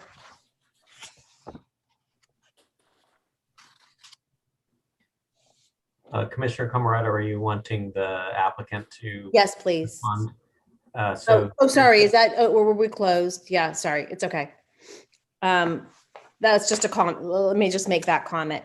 And then the other comment I had was about the living wall in the front. I just was hoping to see, how are you guys, is that a living wall in the front and how are you going to be maintaining it? But I like the design. I like the overall structure. And I like the changes you've made. So thank you. Okay, Commissioner Tronis. Thank you. Yeah, well, maybe I can I'll just try and help Commissioner Camarado. I'm looking at the floor plans and that area inboard of that solid wall area is the stairwell. And then one of the, there's a hallway that leads to a bedroom.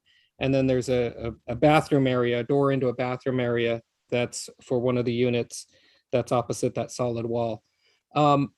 That said, in my opinion, there's always the issue of, solids and voids, as you're looking at the composition of any elevation. And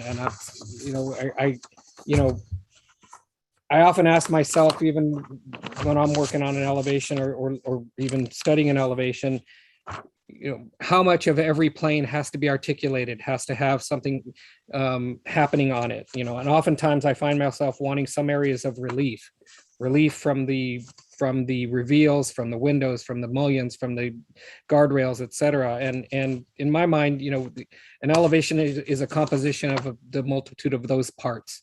So for me, if you're asking, that area of relief, I think is okay, is fine. And I actually like what's actually happening on the interior in that there's a series of windows that you're walking along on that sort of exterior corridor within the unit that you're experiencing in the living area. Then there's it's a quiet area where there's the solid wall of the stair that you're up against.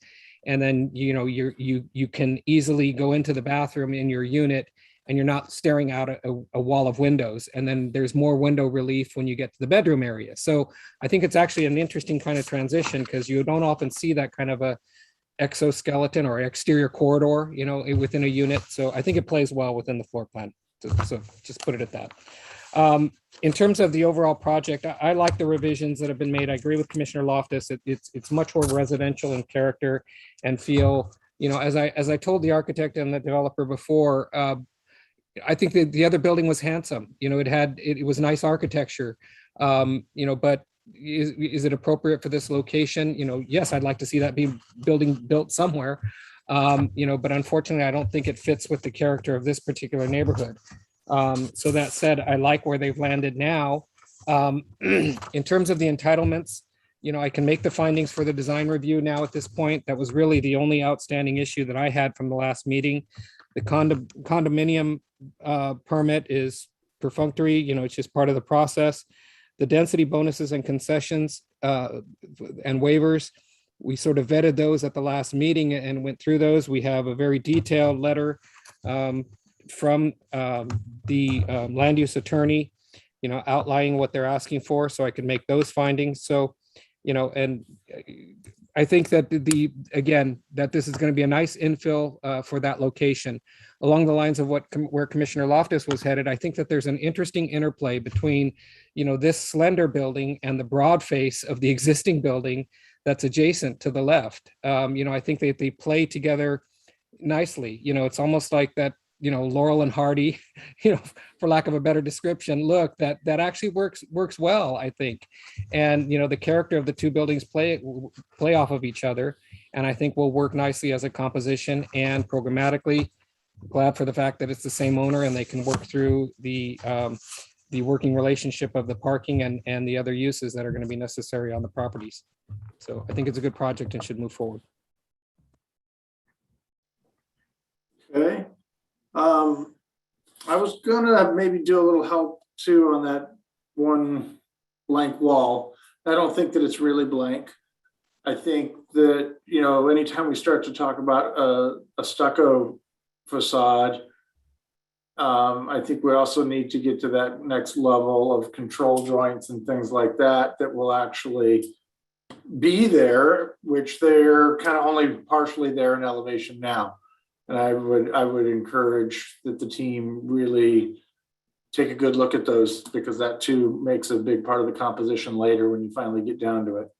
So I don't disagree that a little break from the busyness of the rest is a nice thing there, and it kind of shows an intention there as well. So I'm good with that. I appreciate the extra effort in explaining the infrastructure and the additional pieces that are being put into this project that are not pretty or sexy, but yet are going to make this little area a little bit more safer and help an area that's probably a little older in infrastructure. So I appreciate that effort that the owner and team are putting in. I also appreciate the effort being put into the landscaping and trying to take care of the neighbor City Hall to the one side and being able to deal with now a new neighbor of much higher height, but yet still trying to provide a nice, soft, landscaped transition. So a big change from before. I too thought that the other building is handsome in of itself, but I don't disagree that it also has to sit down in a location. And that location is that neighborhood right there that it has to be in context with. So I too am nicely surprised, and I think it's going to fit nicely into this area. So I too would like to see the project move forward. So do we have any other comments? Okay.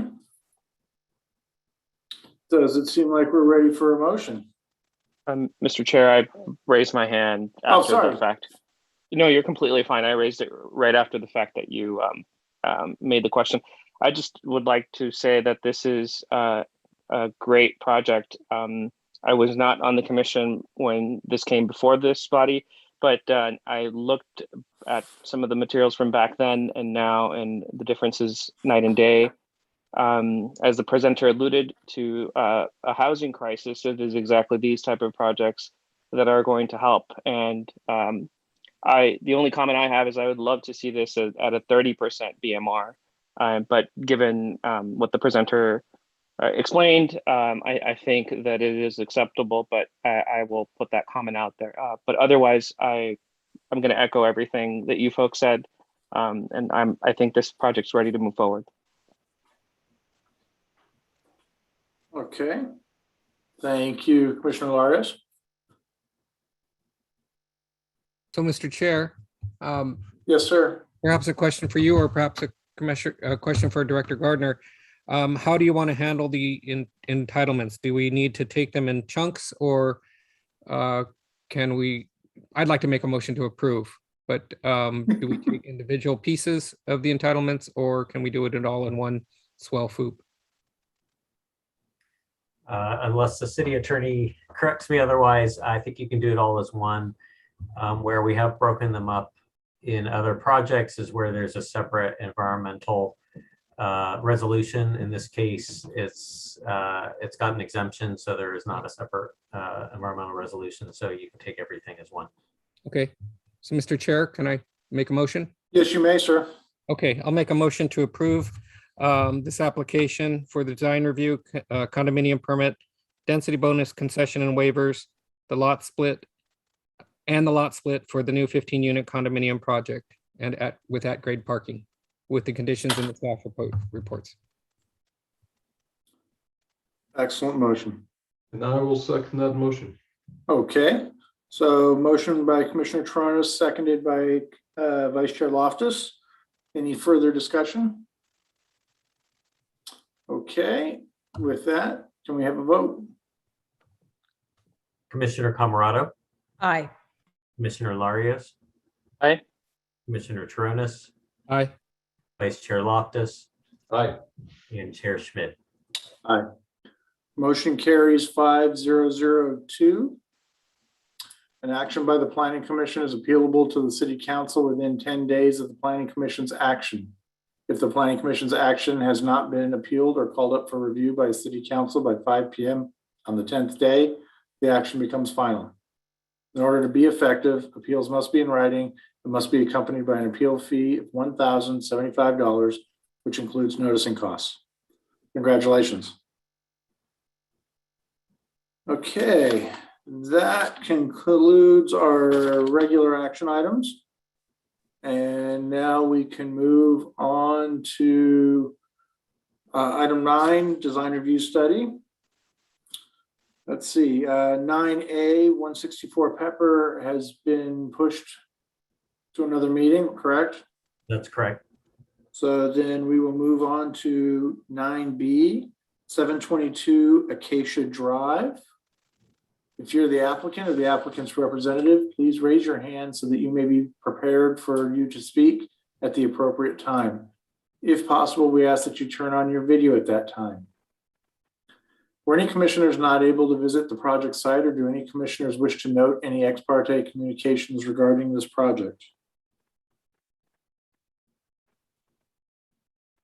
Okay, seeing none, let the record note that all commissioners present have visited the project site. Can we hear a staff report, please? This application is for design review. The applicant is proposing a second-story addition to an existing 2-story single-family dwelling with a proposed floor area of 3,150 square feet, where 3,577 square feet is the maximum allowed. With 6 existing bedrooms, the existing parking is non-conforming because there's only 1 covered space where 2 covered spaces are required. No parking variance is required because there is no increase in the number of bedrooms proposed. All other zoning code requirements have been met. I'm available for any questions of staff. Thank you. Do we have any questions of staff at this point? Okay, seeing none, then I'm going to open up the public hearing. Would the applicant please come forward and state your name and anything else you'd like to add about the project? Good evening, chairpersons and commissioners. My name is Jim Newbert. I'm with James Newbert Architects. We do remodeling up and down the peninsula for single family residential. I don't know why my picture is there. It's a couple years younger, but anyway, I'm here to, the owner is here as well, Alex Emanuel. And should I explain the project or just be ready for questions? Well, is there anything unusual that you'd like us to know before going into it? Nothing unusual, I don't think. The main thing about it is that it's a dormer addition facing the rear yard. So we, in part, it preserves the front of the house unchanged. And what we're trying to do is resolve the second floor arrangement of bedrooms. The way it is currently, you walk into a large open bedroom and you access the other 2 bedrooms off of it. So there's no sense of privacy and separation. So what we're doing is simply providing walls and division between the bedrooms. And we're also, while we're at it, adding an addition for an ensuite bathroom for one of the bedrooms. And we're doing everything that we can underneath this roof, which is a steep pitched roof. It's a beautiful old house on Acacia. And so we're trying to preserve it and obviously strengthen it with our structural engineer. That's it. Okay, great. Thank you, sir. Do we have any questions for the applicant at this time? Commissioner Tronis. Yeah, just one tiny minor comment slash question, Jim. In looking at the, and this is not, I'm not being picky, I just want to be thorough in terms of conveying the fact that you're making such minor changes to most of the facades around the building. But if I look at your roof plan, because it's kind of unique, the way that the new dormer, shed dormer is engaging the existing main gable, it touches that main gable at a point that's slightly above the ridge of that adjacent gable, right? And Yeah. so if I were to look at your proposed left elevation, Yeah. wouldn't there, do we have the elevations here? There we go. That one in the lower Yeah. right-hand corner. Yeah. Wouldn't we see a little bit of that dormer that's peeking up just right above that? Yeah. lateral ridge? I think you've pointed something out that I'd like to look at because Yeah.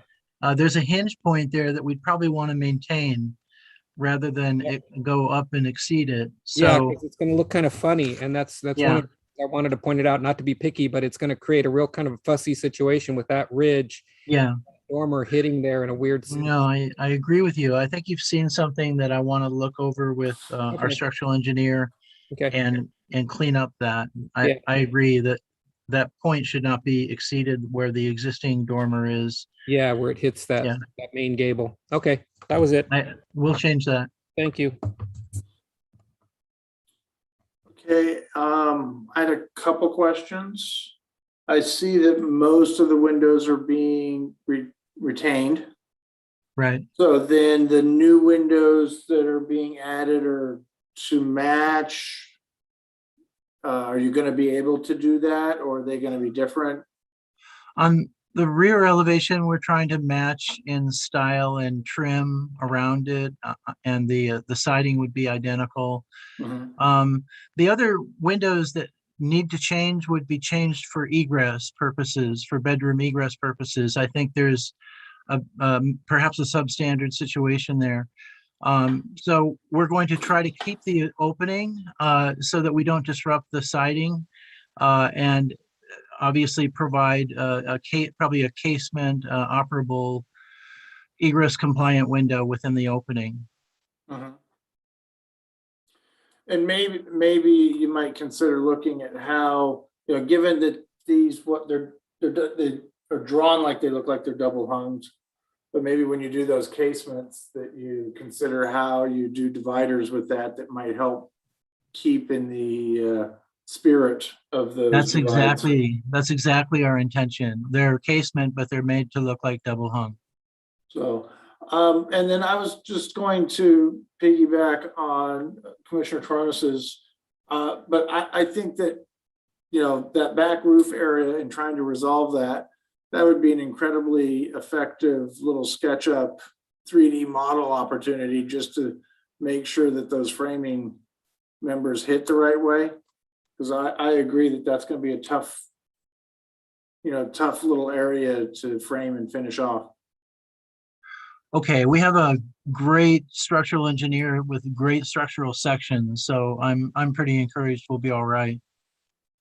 Okay. But if you're saying we should do that, we will. I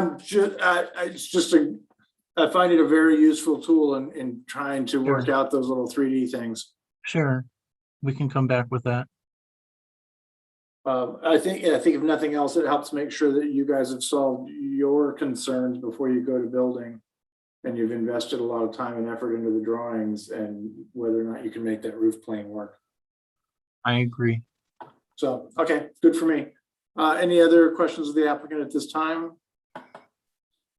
Okay, seeing none, then do we have any members of the public who wish to speak on this item?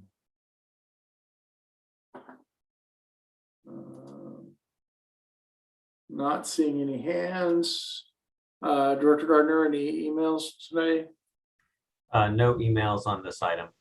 Okay, thank you, sir. Then I'm going to close the public hearing. And commissioners.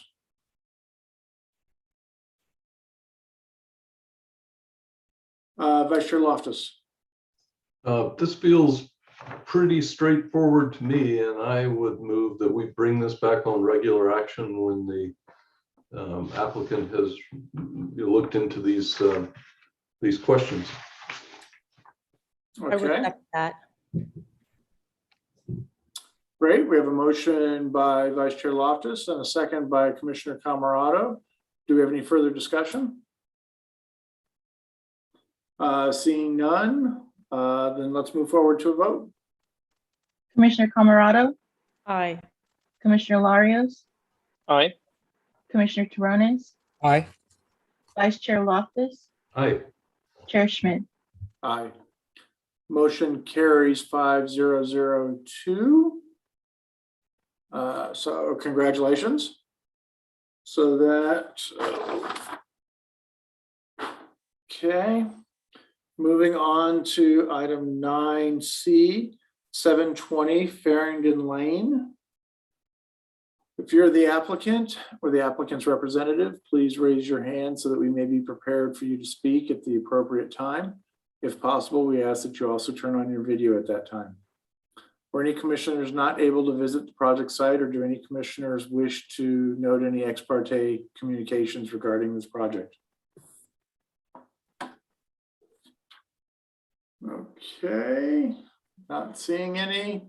Let the record note that all commissioners present have visited the project site. Can we hear a staff report, please? This application is for design review. The applicant is proposing a first and second story addition to an existing 2-story single-family dwelling with a proposed floor area of 2,864 square feet, where 3,100 square feet is the maximum allowed. The number of bedrooms is increasing from 2 to 4 bedrooms. 2 parking spaces are required. 1 covered space is provided in the detached garage and an uncovered space in the driveway. All other zoning code requirements have been met. I'm available for any questions of staff. Great, thank you. Do we have any questions for staff at this time? Okay, seeing none. I'm going to open up the public hearing. Would the applicant please come forward and state your name and anything else you would like to add about your project? Hello, commissioners. This is Jeff Gibson from Winder Gibson Architects. Coming through okay? Yes? Perfect. Great. And just before we started, like the applicants, Crenshaw and Ashley, to just introduce themselves just really briefly, and then I'll give you a rundown on the architecture of the project with a slideshow presentation. Good evening, commissioners. This is Crenshaw Whitley and my wife, Ashley. We recently moved into 720 Farrington and, are, loving the Burlingame neighborhood and excited to be here. And I've been working with Jeff and his team on the new addition for our home, which we are expanding for our future family and also in need of an upgrade for the house. Thank you. Thank you. Thanks, guys. If planning staff could put up our presentation. Great, thank you. So thanks all the commissioners for taking time to review this, especially kind of late already tonight. My firm, Winder Gibson, we've done several successful projects in Burlingame through the years in this area. As Crenshaw mentioned, they recently bought this house back in September, kind of in the height of the pandemic. They really love like the quiet neighborly feel of all of Burlingame, but especially their block and the mix of older homes in the area. They're working on starting a family and they can't wait to raise their kids in this house. Ashley grew up sort of in the area as well, and they're including an ADU in this project for aging or out-of-town parents. This is a long-term home for them, and being part of this neighborhood fabric is really important to them. Like a lot of young couples, I think they have a really contemporary sensibility and lifestyle that sort of inherently mixes well with a contemporary architecture. And at the same time, they love like the feel of older homes, and they love the streetscape that creates. So if you could advance to the next slide.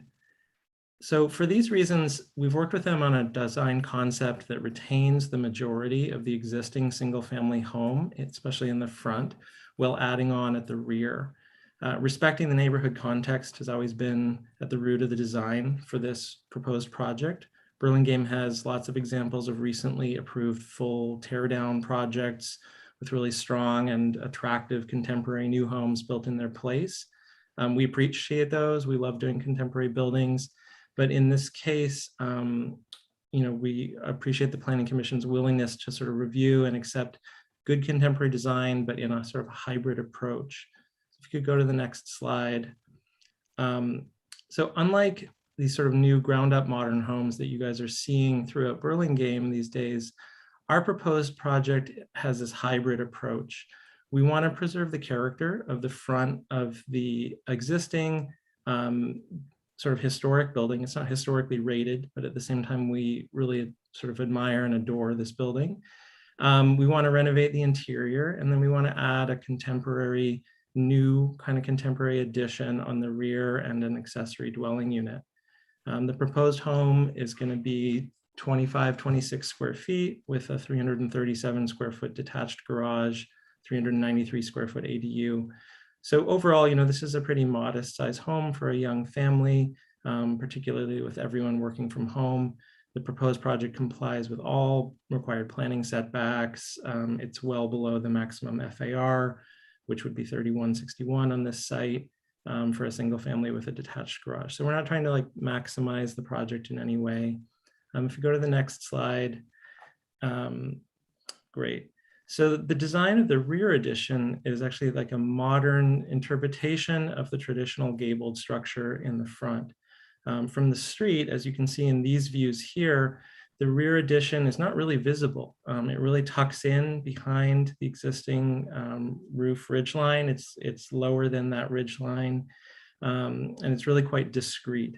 So this hybrid approach of sort of merging an older structure and a new addition is really common and employed with great success in areas with significant historic architecture like San Francisco, Sydney, Australia, Toronto, Canada, throughout Europe. We know that this is a bit of an unusual approach in Burlingame, and it's something we really want to have a robust discussion with you about tonight. But we feel like the merging of the old and new is really honestly suited to Burlingame these days.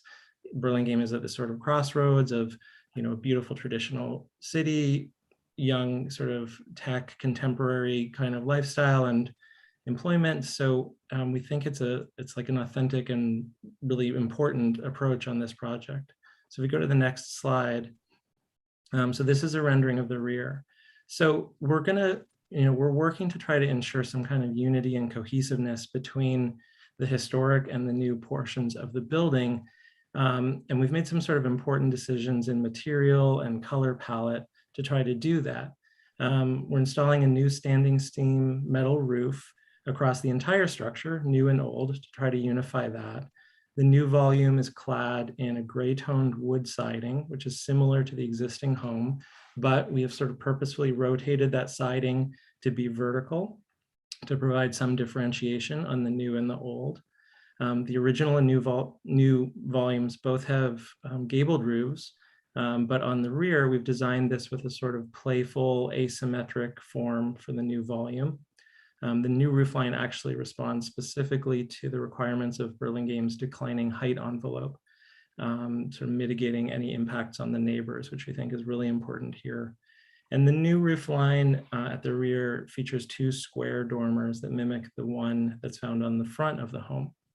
So this isn't like a spaceship from out of nowhere. We've picked up a lot of design elements and material elements from the existing house, and we're trying to translate them into a sort of contemporary vocabulary that still makes it all fit together. Our design objectives here are primarily about the streetscape, sort of retaining that streetscape and the contemporary feeling of the home. But I also want to note that with construction costs escalating all the time, retaining a substantial portion of the existing home is really also an important budgetary decision here. That's not what drove it originally, but I really think it's important. There's no reason to sort of tear down or scrap the existing house. There's a lot we can retain to it. So hopefully the Planning Commission will sort of understand the social and financial goals of retaining that. I'm going to take you just super quick through a few sheets in the drawing set to make sure you understand the project, and then turn it over to you for questions. So go to slide 6. Here you can just see a site plan with a very modest existing home on the site. Slide 7. Then this is the proposed site plan with the new additions gable roof sort of keying into and tucking in behind the roof line of the existing home, everything clad in that continuous standing seam metal roofing. Slide 8. This is the proposed and the existing first floor plan. So you can see how we sort of opened up the living space. We're actually stepping the living space down to follow the topography of the site. So we're trying to work with these inherent site characteristics and a nice indoor-outdoor living relationship to flow through to the rear yard. Slide 9. This is the second floor. And so you can see in the old home, there were 2 very small bedrooms up on that tight second floor under the roof line. And now we have a much more sort of family-friendly 3 bedrooms on this level that fit together for really optimal family living. Next slide. This is the front before and after front elevations. As you can see, there's almost no change really to the front. The addition is really hiding in behind. And then we go to the rear, the next slide. And here you can see in the existing home on the top, it's almost all roof line. There's almost no rear facade really. And then we've created this playful asymmetric gable at the rear. And then next slide. And this just takes us back to the rendering of the front. So this is our proposed rendering, but as you can see, it really is the existing home. That standing seam metal roof sort of tips you off to something new happening. And then the contemporary addition is again, barely visible from the street. So that's our project. I'm really excited to have presented it and to get your questions and feedback. Thank you for your time. Thank you, sir. Do we have any questions of the applicant at this time?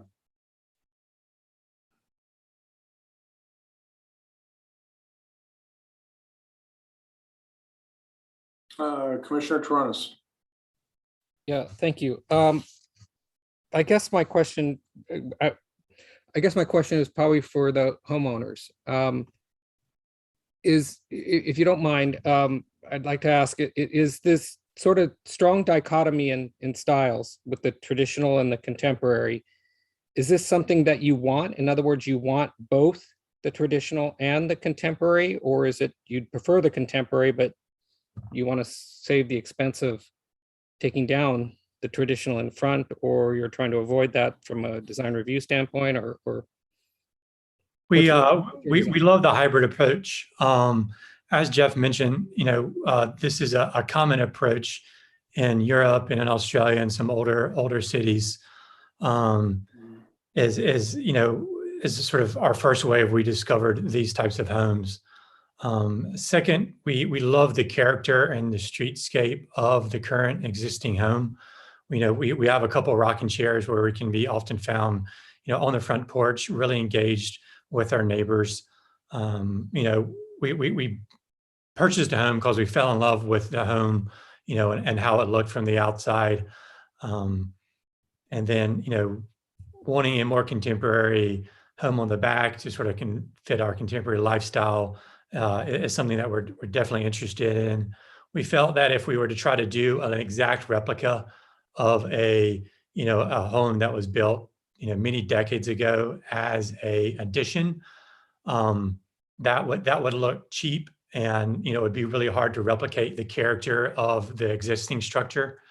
And so therefore we for those 2 previous reasons and this reason, we felt that the contemporary addition really be the right move to go for. Okay, thank you.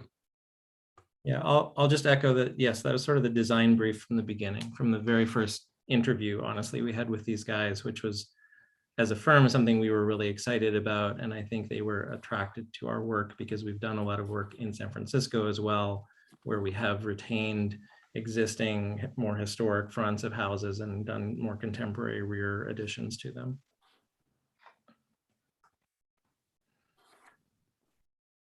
Okay, thank you. Okay, any other questions? Okay, then I've got some questions about the windows, the existing windows versus the new windows. It and trying to understand how they're going to blend together. Are you replacing windows throughout, and how are you going to kind of tie that together?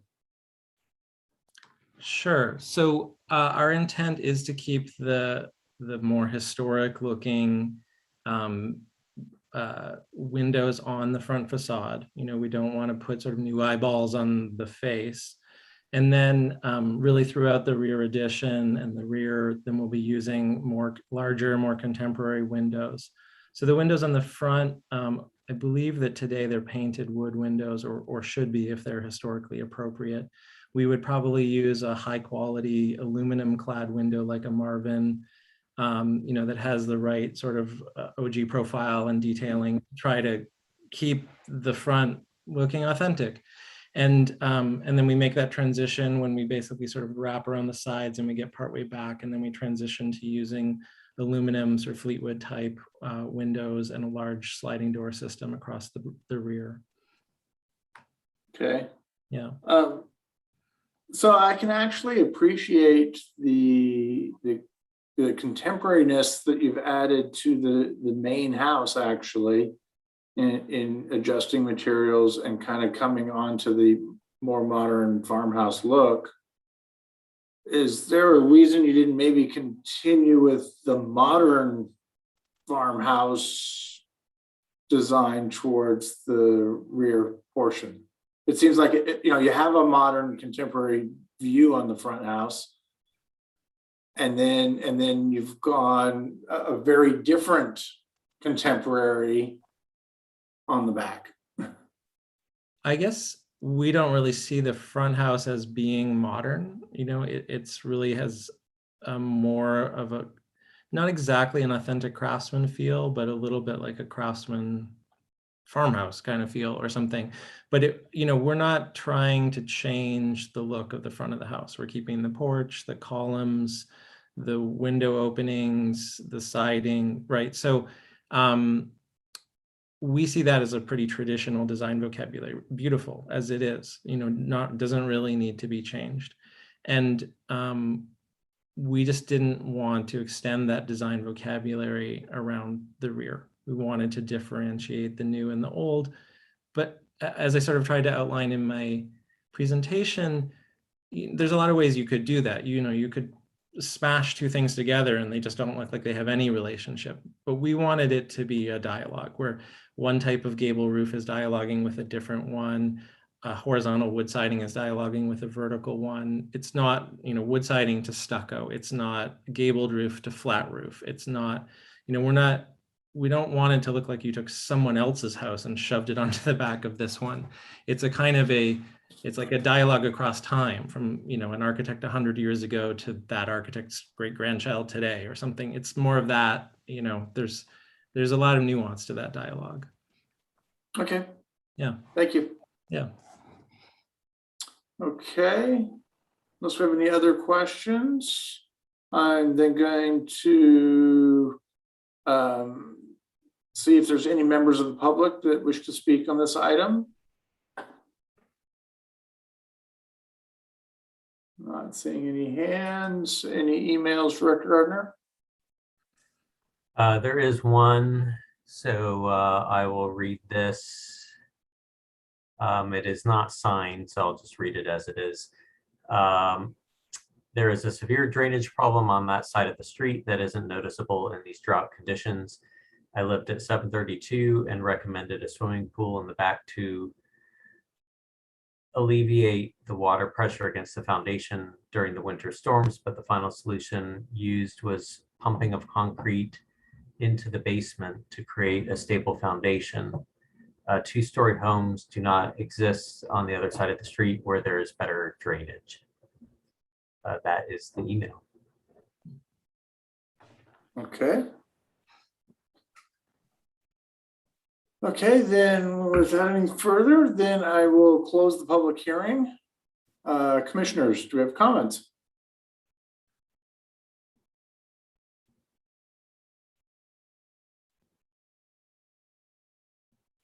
Well, I'll go first then. I love the front house. I even appreciate the material changes and the updating that is happening. I'm not quite seeing I really do see two totally different houses here, front and back for me.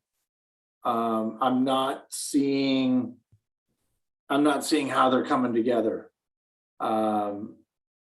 Very, very different styles. I was trying to maybe hint towards in my question, I would have personally tried to look for a design that would have been how I would enlarge the farmhouse look to make that happen. And as I've looked at this and tried to think this through myself, how I would want to approach this to get more square footage, it is definitely a challenge because there is a compact, very nice front house.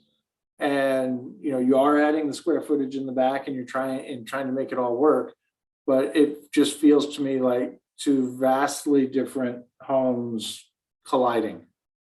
And so I'm not sure I'm there yet in being able to appreciate the explanation of a more historic front to a more contemporary rear. So I also feel like as we go from window treatments in the front and trims and things like that to a more punch through metal window system in the back, it's just vastly different. And so I'm not there yet, but I'm willing to hear out what some of my other fellow commissioners have to say on this item, and maybe we can give some constructive guidance. Commissioner Tronis. Director Oh, Gardner. well, wait, bear with me. Yeah. Director Gardner, did you want to get in there before him? I apologize. There was another public comment email that came in as I was reading the other one. So if you could reopen. Okay, so we'll put the pause on Commissioner Tronis and we'll let you go. Let me read this email. Thank you. So this is signed Ethan Rebellos. I find the style of saving the streetscape of a classic design integrated with modern creative design very attractive and interesting. I would love to see more of this in Burlingame and think this is a wonderful project. I hope the Planning Commission will approve it and support similar projects going forward. So thank you. That was just came in minutes ago. Okay, thank you, sir. Okay, Commissioner Tronis, back to you. Yeah, well, I first want to preface my comments by saying that I'm personally not a traditionalist. I don't think that this commission as a body are traditionalists. I think that there have been many occasions in which we've seen contemporary architecture and embraced it. And even in traditional neighborhoods, we've embraced more contemporary styles and contemporary architecture and projects. So that's not an issue for me. And contemporary architecture in and of itself is not an issue for me. But what we're told by the applicants and the architect is that they're going for a hybrid approach, which with the merging of the old and new being suited to Burlingame. And I can't say I disagree with the merging of the old and new, because like I just said, there have been several contemporary projects that we've approved and moved forward and embraced. But I haven't seen it in this type of approach, except and unless we have a strictly historic situation. And again, I'll cite the Garden Center, which is beloved over on Chapin, where there's the original brick building that everybody loves. And everybody also loves the way that the new modern brick and glass addition was done and embraced that historic facade, and so, I can understand from a, strict Secretary of the Interior's interpretation for historic preservation in terms of the how you approach a project and how you do an addition when you're trying to maintain some sort of historic building. I get that. And I understand, that kind of hybrid approach as is referenced from Europe and Australia, et cetera. But I'm not seeing it being done successfully here in this context. The architect says that they quote, don't want it to look like someone else's house is shoved onto this one. but that's exactly what I'm seeing. I'm seeing a different house that's shoved onto the back of this one, and there may be ways for, a more contemporary feel to sort of grow out of the rear of this house, but I'm not seeing it sort of growing and marrying and wedding and blending. I'm just seeing two pieces of architecture slammed together. If we had something in our guidelines in which we could say that something less visible from the street or only visible from the rear does not have to have any design considerations, and we therefore don't have to make findings 1 through 5 from our design guideline standpoint, then maybe we could approve something like this. But I can't make finding 1 for compatibility of the architectural style with that of the existing character of the neighborhood, when that front portion of the house that's going to remain is a big part of this neighborhood. And finding number 3 for the architectural style and mass and bulk of the structure. Again, I'm seeing two structures that are just kind of slammed together. I don't want to deny, the homeowners what they're looking for in terms of that contemporary style, but I think that the project still has to hang together from an approvability standpoint relative to the design guidelines. So again, looking at the objective points and findings that we have to make, I can't make those specific findings for this project, the way that the dichotomy of styles are not wed, they're not blended, they're just sort of slammed together. So I'm having difficulty from that standpoint. Thank you. Commissioner Larios. Thank you, Mr. Chair. I have to also agree with Commissioner Torrones. Although I will say I do like this concept. I personally can make the finding for number 3. I feel like the second slide for the concept on the back, you could see that was very, very intentional. That is a very unorthodox shape, but you can tell it's very humble, and that kind of massing in the back is really humble and respectable towards the neighbors. But I do agree with Commissioner Torrones. I can't really find I can't make the finding for number 1, which is the compatibility of the architectural style with the existing character of the neighborhood. I feel like that there's that marrying or the way that you can connect these two architectural styles is just absent.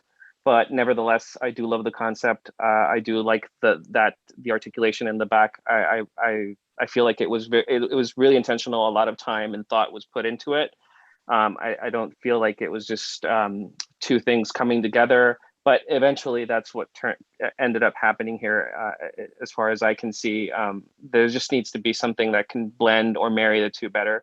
But as far as findings goes, I can make the finding for number 3. I just can't make the finding for number 1. Okay, thank you, sir. Commissioner Camarado. Yeah, so when I first looked at this, I thought, oh, this is a really interesting project. And then I kind of dug into it a little bit, and it made me think of the house at 133 Pepper that was partially historical. And then they did a pretty intriguing addition that's very modern on the right-hand side. And they did it very nicely with glass, and they did a walkway, I believe, between the two properties. It was the Cocos's old house. And I feel like that house is something that this house was trying to do. It's just it's not quite there, but that also is on a large scale lot. And so it has that beautiful frontage. So I also cannot find the findings for the compatibility of the neighborhood. I appreciate the back wall and the privacy that the applicant was trying to do for the neighbors. So that was very respectful, and I really appreciated that. And my initial thought was, should this go to design review? And I'm not sure, because it appears that the architect is trying to do a really good job here. And so that's why I kind of was holding back a little bit. And I feel like the architect could potentially go back and try to give us what we want if we can give some clear, concise ideas of what we're wanting. Thank you. Vice Chair Loftus. Well, I have been sort of biting my tongue. I certainly didn't want to go first because the first thing that was going to come out of my mouth was I have grudgingly over time learned to accept a material, the standing seam metal roof, as working in certain conditions in Burlingame. I largely believe that it's not a very good material for the kind of small town urban situation we find ourselves in, the small town urban context. It's more farm like and et cetera, et cetera. I particularly have a problem with it though when the roofs get steep and the material becomes a significant part of the facade of a building, and that's what's happening here just right off the bat. And what exacerbates that is that it's a large roof surface that's tilted down toward the street, and it's tilted at a very steep angle.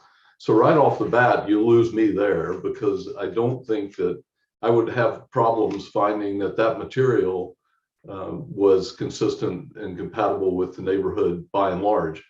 Where it's more acceptable to me is when the roof is shallower and you're not looking at it, it's not in your face. I have a real problem with it in an instance like this, especially with a beautiful bungalow like this. It's a really very nice bungalow, I think. And, you know, I don't think that it's very, it's not a good first step for me. And then I agree with everything that's been said about the addition. I don't find them compatible. They do feel like they're slammed together. So it feels like that, you know, the thing that was slammed into the back of the building has reached over the front and with the standing seam and dripped down the face of it. To me, it doesn't feel like it. I'm not sure where this thing starts. And so I get the argument. I think the architect is making some very subtle arguments. I get the argument about how this works in Europe and how it works in San Francisco. There are big differences, though, in a small town like Burlingame and San Francisco. San Francisco has a sea of residential buildings, and those residential buildings are largely zero lot lines. So what you've got is a facade that can take on whatever character it wants to, whatever sort of hybrid character it wants to. And then the back can take on a more extreme character very easily, because I have lots of friends who have done exactly that to their homes in San Francisco. That doesn't work as well here because it's not the same sort of environment. And, you know, each one of those projects that happens here happens in a much smaller, it happens in a pond instead of an ocean. And the bigger the city, the more it can bear that burden of sort of, let's call it, you know, contextualism that's morphing over time. But Burlingame I don't think it bears that kind of burden very well, especially in a small residential neighborhood with small traditional homes. To have that happen suddenly, it's not one of 100 facades, it's one of, you know, 15 facades. And it makes a big difference. So, you know, in large part, I understand the subtle arguments the architect is making about, you know, discussions between the 100-year-ago architect and the great grandson of that 100-year-old architect. That's a very subtle argument. I don't see anything subtle about this project, though. There's no subtlety at all. It's sort of slammed together. So I have real problems with it. Whether it should go to design review, I don't know. I could make the argument either way, maybe. But I think it maybe is I think what it really takes first is a rethinking on the part of the architect about how to approach this. Thank you, sir. Commissioner Tronis. Yeah, I'm sorry to take another bite at the apple, but the comment from Commissioner Loftus in referencing the the intriguing sort of argument from the architect in terms of, again, that argument between the grandfather, well, I'm going to call it an argument between the grandfather and the grandson, and the grandson taking the words from the applicant, this applicant, saying that copying the front would look cheap and be difficult, and having a grandson to say that to the grandfather, perhaps being me, what I would have to say is that we see the copying of the front traditional architecture and additions to the rear of homes hundreds of times.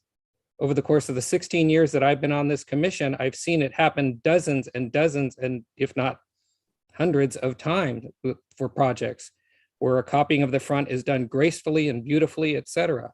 And I've often seen it where that copying or that addition maybe takes on a bit of its own character, but it doesn't slam into the rear of the house with this type of difficulty. This to me looks actually more difficult than copying the front. So perhaps that can be some additional guidance. And honestly, I think that the project would benefit by going through some design review consulting. If for no other reason, just having that familiarity with the design review guidelines as an additional voice in the room.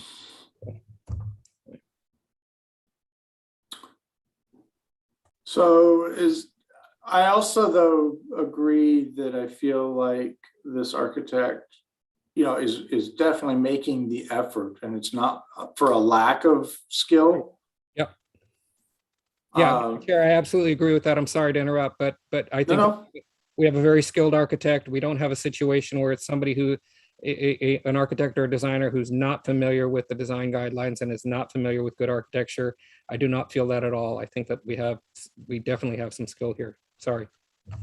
No. So to me, as we think about the next step here on what we're going to suggest, to me, it feels like it's an opportunity maybe for the applicant and the owners to maybe rehuddle and think through some of the challenges that we are thinking through, and see if another swing at this with a different approach might help us get to a better resolution, rather than just saying that we want design review consultant. Because again, I feel that there is a skill here. It's just, it didn't hit for us tonight. So Commissioner Camerata, you got your hand up. Yeah, I mean, I think that I think I said this originally, that I think the architect could. I think that the only thing is going back to design review consultant would actually maybe fast track this for them, possibly, so that when they come back the next time, maybe it will be more in line with what we're looking for. So that's the only thing. And I could go either way. So just FYI. So it would seem to me that there's nothing stopping us from handing out the contact information and allowing that to be a voluntary collaboration, if so be, without us necessarily having to force that decision. Right? If they wanted to use the design consultant as a collaborative person to help fast track it better, so be it. But if we make a motion to insist on it, then it's something else, right? Have we ever done that before? I don't know. Director Gardner? There's nothing that's, I mean, yeah, I think you could not require it. It is unusual, but I think you've made the case that there could be a benefit to engaging one of the design review consultants should the applicant feel that would help either add different ideas or streamline it or fast track it a little bit more. So there's nothing to say that an applicant could not on their own behalf go forward and engage one of our consultants.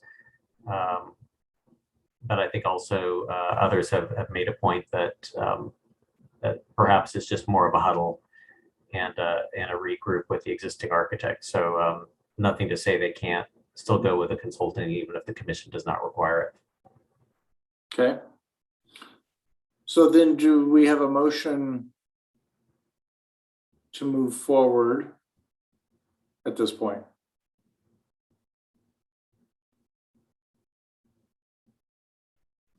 Kevin, what are our options? So typically, as this is a design review study item, it would, where there's a project where it looks as though there's more to review second time around, that would be it would go to the regular action calendar. We have had projects go to regular action and then, they have to do another lap on the regular action calendar too, if it's not quite there yet.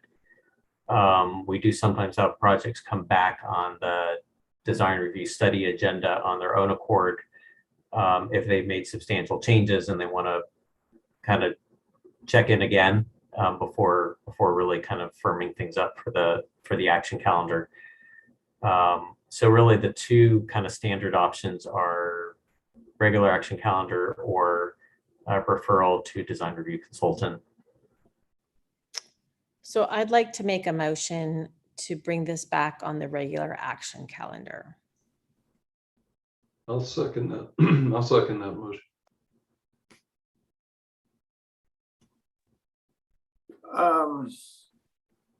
I have a question to that though. I almost would rather see it come back as a study because I think that there's going to be substantial conversation. And I think bringing it back on a regular action maybe suggests that we would maybe be ready to make an approval at that point. And I could see that there would still be that work that needs to be done between study level that's going to be changed here to getting to an approval of an action item. I could be wrong. Commissioner Commissioner Toronis, you look like you're trying to say something. Yeah, I was just going to say, I can't recall an occasion in which we've denied the applicant some movement on the project and required them to come back for study. I don't know if that's possible based on, the permitting process. I don't know if there's any, maybe Assistant City Attorney, you can help us in terms of any streamline in permitting processing. Are we required to give them the opportunity for some action?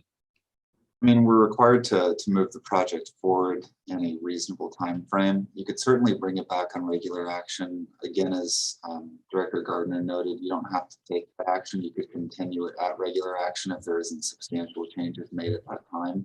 I think that's probably the safer way to do it, because then that allows the appeal rights to be done if an action is taken at that regular action. So that would be my recommendation, but we can certainly talk about anything else that the commission has questions on.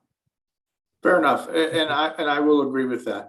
So we have a motion by Commissioner Camerado and a second by Vice Chair Loftus to bring this back on the regular action calendar.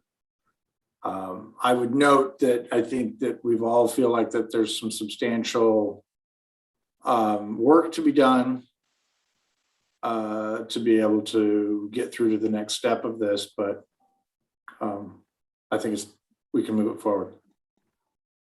Any other discussion? Vice Chair Loftus, is your hand up to continue discussing, or is it just yeah, to continue discussing? I was going to say exactly what you said, Mr. Chair, and add that this is not about we're not dismissing the possibility that the solution involves a more contemporary solution at the back of the building and the front of the building if it can be done gracefully. I think this is all about trying to knit things together as opposed to slamming things together. And I just wanted to make that point. It's not, we're not saying go away and come back with something traditional. We're saying come back and come back with something that is the story is more compelling, because I don't find this story compelling at all. And I think the message is sort of unanimous on that point. This is not working. As one of my teachers once told me, this doesn't sing, right? So we want something that sings. Agreed. Yeah. My teachers told me that a lot. Okay, so again, we have a motion by Commissioner Camerado, a second by Vice Chair Loftus. Let's vote. Oh, Commissioner Camerado, Aye. Commissioner Larios, Aye. Commissioner Torrones, Aye. Vice Chair Loftus, Aye. Chair Schmidt. aye. Motion carries 5002. Okay, moving on to item 9D, 100 Stanley Road. If you're the applicant or the applicant's representative, please raise your hand so that we may be prepared for you to speak at the appropriate time. If possible, we ask that you also turn on your video at that time. Were any commissioners not able to visit the project site, or do any commissioners wish to note any ex parte communications regarding the project? Okay, seeing none, let the record note that all commissioners present have visited the project site. Can we hear the staff report, please?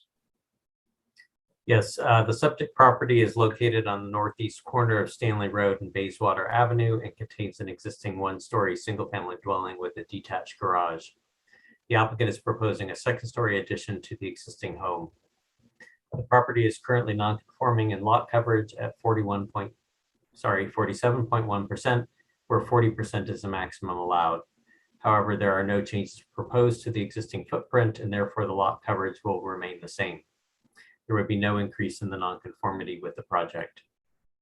The number of bedrooms would increase from 3 to 4. This does not change the parking requirement, so the existing parking on the site would be compliant.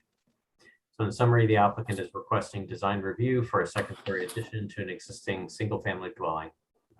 The applicant is in attendance to answer questions, but first I'm available for questions of staff. Great, thank you, sir. Do we have any questions of staff right now? Okay, seeing none, I'm going to open up the public hearing. Would the applicant please come forward and state your name and anything else that you'd like to add about the project? I would. Good evening, commissioners. Jesse Gersa from Gersa Conceptual Designs Incorporated. I'd like to thank you for the opportunity to present our project for Mr. and Mrs. Marseille. I would like to take the opportunity to introduce them to you. Tiffany and Ashley Marseille, if you could please say hi. Hi. Hi, guys. Thank you for hearing us tonight. I'd like to add that these are my neighbors, actually. So I feel very privileged that they've hired me to work on their project, which basically is when I walk out of my door, this is the house I see across the street. So in all effort, I try to do my best to make this as beautiful for them as I did for me. More for Tiffany. But basically, it's it's an old 1920s bungalow that has been at its end in age. It's got existing single pane windows. Tiffany really loves the farmhouse design. So what we did was basically transform the roof and the exterior to become more or less the farmhouse design that kind of worked to their liking. We basically not touching too much on the lower level other than bringing a staircase to the new master bedroom, master bath, and master closet with a small balcony on the front to give it some articulation, a new front entrance, and just an overall, hopefully balanced architectural house that would be approvable by the commission.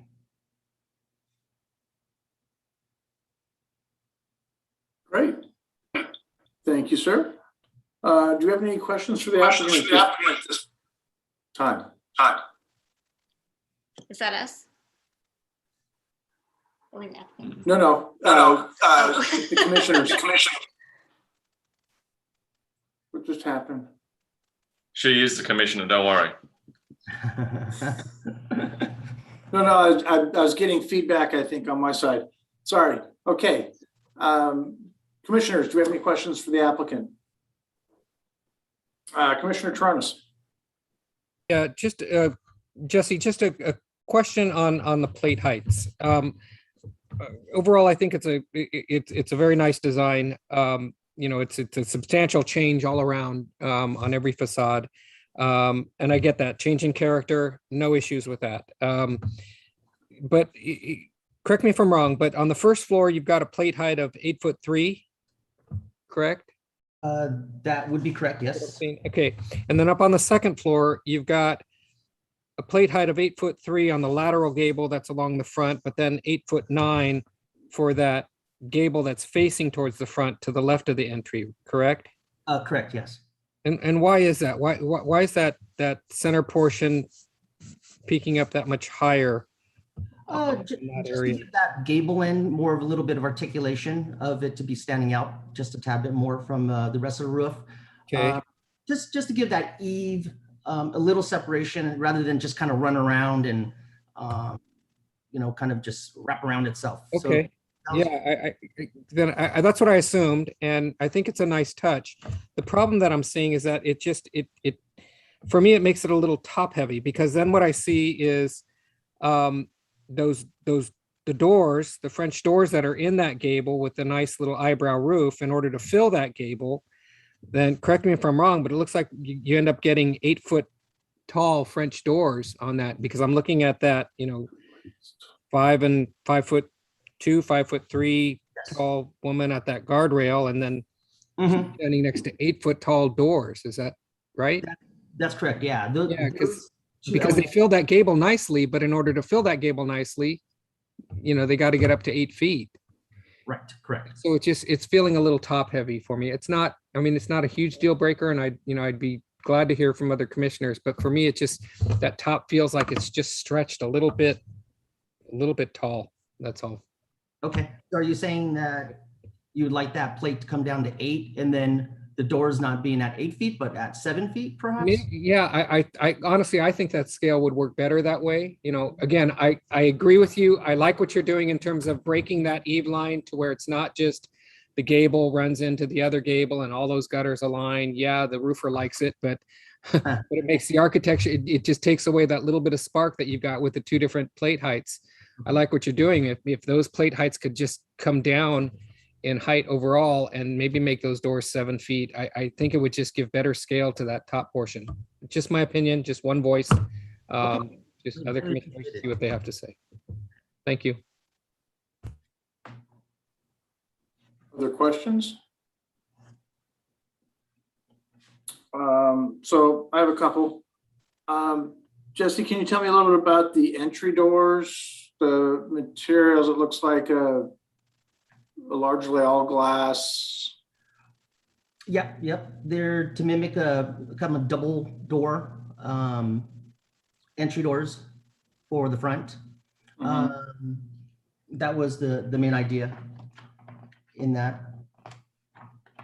Okay. I'm kind of with Commissioner Toronis on that in some respects. I think that gable balcony area has come out a little tall.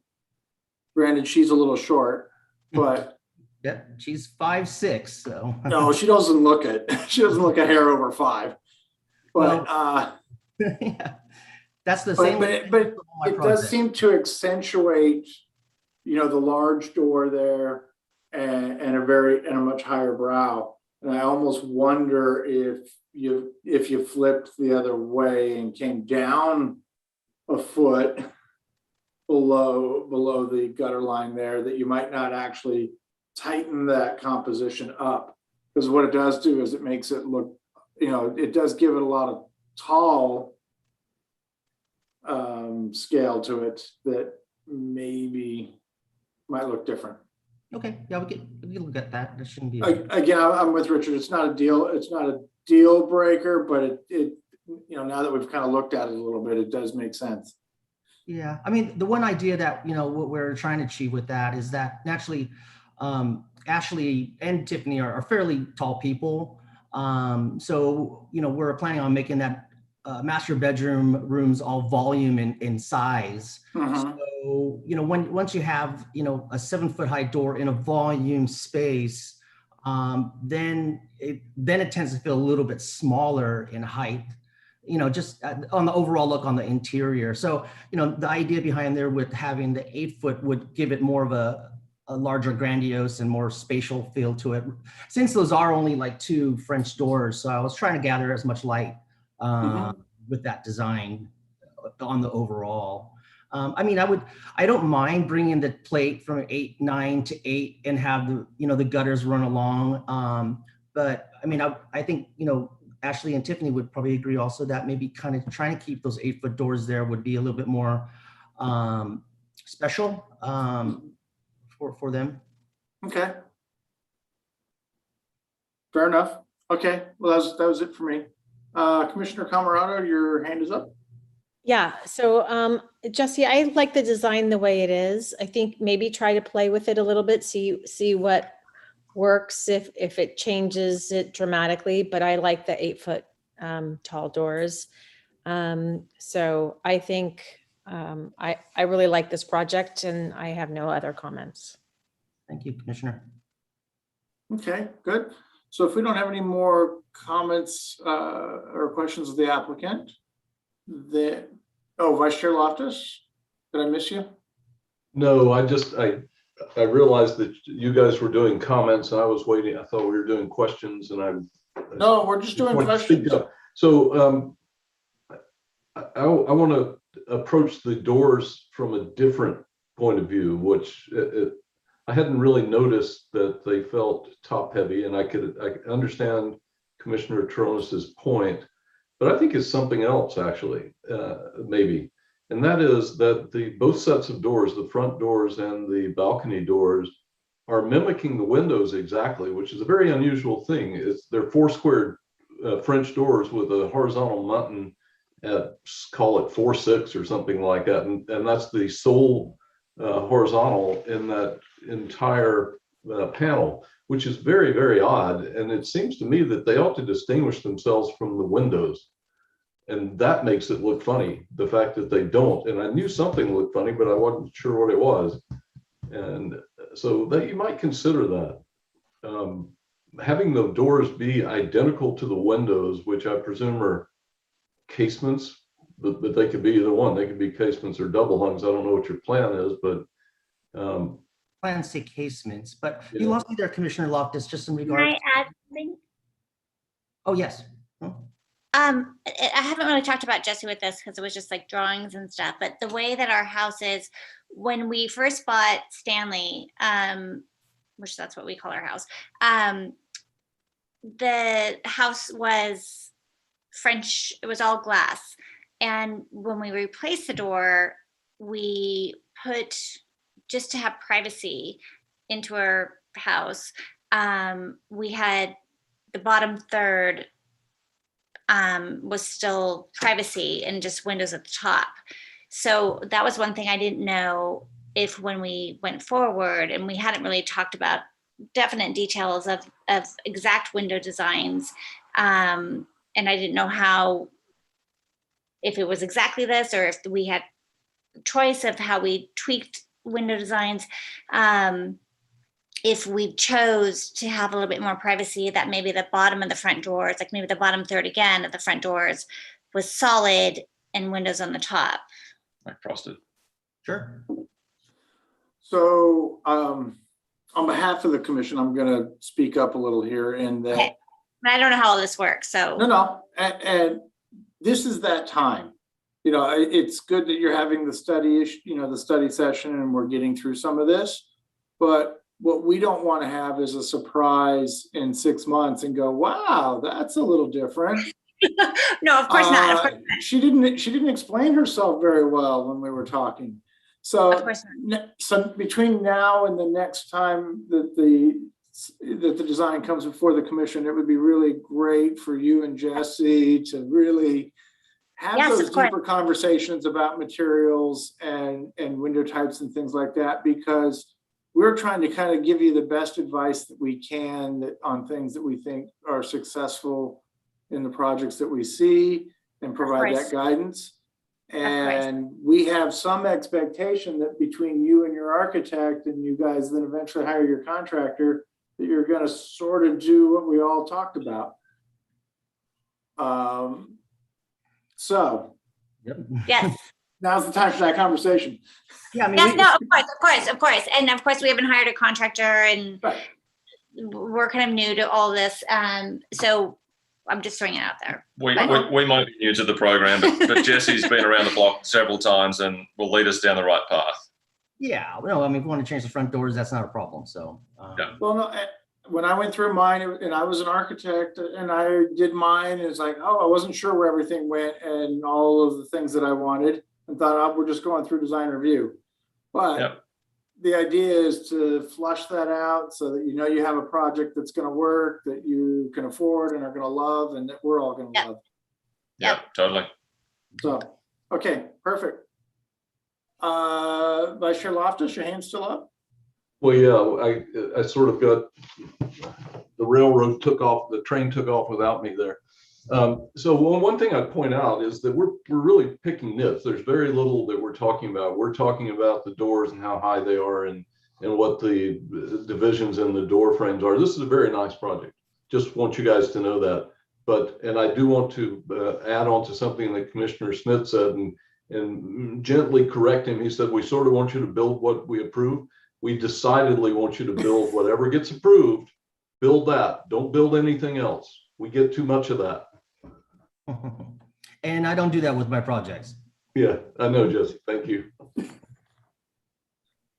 Okay, so now that we're done with our questions, I'm going to then move to see if anybody in the public is still here and has anything that they want to add. Okay, I'm not seeing any hands. Director Gardner, do we have any email? No emails. Okay, fabulous. Then I'm going to close the public hearing and move back to our commissioners. Do we have any comments at this time? Vice Chair Loftus. I move that we bring this back on regular action. It's a nice project. Second that. Okay, motion by Vice Chair Loftus and a second by Commissioner Camarado. Do you have any discussion further? Great. Let's have a vote. Commissioner Camarado, Aye. Commissioner Larios, Aye. Commissioner Tronis, Aye. Vice Chair Loftus, Aye. and Chair Schmidt. Aye. Nice project. Thank you. That concludes our design review studies portion. That moves us on to item number 10, Commissioners' Reports, which I'm not seeing any on the agenda. So then moving on to Directors' Reports. Director Gardner. We have one FYI review of revisions to a previously approved design review project at 852 Fairfield Road. Okay. Does anybody, let's see, let me find my correct link. Oh, maybe not. Does anybody have any objections to this and want to pull it off for discussion, or can this go through as an FYI? Not seeing any response. Then seems to me we're moving that forward. Okay. And we do not have a council report as the council has been on recess. Okay, great. Then I think that brings us to the end of the evening. Mr. Chair. Just a quick question, Mr. Chair, on the agenda. See commission communications. Did we miss that, or did am I seeing something? Am I seeing something different under director's reports? Sorry. Oh, We have commission communications. Oh, yes. So if any commissioners would like to communicate, you've got the floor. Okay, so I see hands are raised. Commissioner Tronis. I just wanted to say that I think we would be remiss if we failed to acknowledge Commissioner Larius's comment from earlier. For all the Office fans, it was a perfect Michael Scott saying that hindsight is now 2021. You caught that. You caught it. Thank you for the indulgence. Okay, and Commissioner Camerado. Yeah, so I was at an open house this weekend, and one of our traffic and safety commissioners came in, and she actually brought up a good comment, which was we don't have a lot of interaction with traffic and safety, and is there, and I think they've some of the concerns about some of our big projects, because they don't really know what our big projects are. But I did say to her that I thought it would be a really good idea if maybe in the future we have something where we can have, I know we have joint meetings with city council, but maybe with some of our other commissioners on some of our other like traffic and safety, since we do have some of these big projects coming in front of us. It'd be great to hear from them a little bit and what their perspective is. That's a great idea, Commissioner Camerado. And I don't want to create more work by saying this, because I guess it is we can do this on our own. But I also would like to see maybe under the packets that we receive, maybe a link to the minutes. I am prone to forget about going and checking the minutes on their meetings. But I think that'd be great, because it just brings it to the attention of the commissioners to look at the minutes for their meetings. And, you know, at least for me, it'll help me kind of keep in tune with what the Traffic and Safety Commission is doing. So, Director Gardner, is there a feedback loop from their commission through your office that then gets spouted out to then say city council or anywhere else, or do they report directly to city council occasionally? It's a similar setup to with the planning commission. So they're both commissions, and they both are appointed and report directly to council. So they are kind of parallel and not really designed to overlap, and part of it is the planning commission generally deals with development and private property, or it's basically everything on the property side, and then the transportation and parking commission deals with the public right of way. So they do have kind of different jurisdictions. That said, you know, certainly we could provide a link to meeting minutes and the commissioners' reports, and, you know, basically show what other commissioners are doing. And, you know, should there be a desire to have a joint meeting, you know, I think we want to think of what the agenda would be for that. And you know, one idea I just thought of as you're talking about is there's been discussion of Airport Boulevard streetscape, and, you know, maybe that's of interest to both commissions. So there may be some areas of interest. I know we kind of do that kind of brainstorming when we're planning the joint city council planning commission meeting, is, you know, what are items that are of interest to both the council and the planning commission. So, you know, it's an intriguing suggestion, and I think we can perhaps engage with the chairs of each commission and kind of see if what possibilities there might be. Does that not play out when we have study groups for, let's say, Rollins Road area? Do we not then have people from planning and some people from traffic and safety, and then there's overlap in that way? That is a good point. So yes, with the Rollins Road specific plan, there's a community advisory committee, which includes one representative of each commission. So there is at the time it was the chairs of each commission. Now the committee continues even as the chairs change, but those same commissioners are still serving that committee. So yeah, there are some opportunities where there's the overlap and the collaboration. Same with the general plan when we were doing that. And then we do have a Broadway specific plan coming up in the future, and that'll be another opportunity to have the commissioners sort of all sitting at the table together. Vice Chair Loftus, you have your hand up. Yeah, if it's okay to change the subject, I don't know if we're done with this. I guess before you go, my only point on the way I brought mine up is I don't actually think that we're on two separate tracks, not talking to each other. It might appear that way at the moment because we don't have a lot going on. But if you take it over several years and all of those crossover things like the Rollins Road, et cetera, I think we are getting some crossover. It's just maybe not with the whole commission.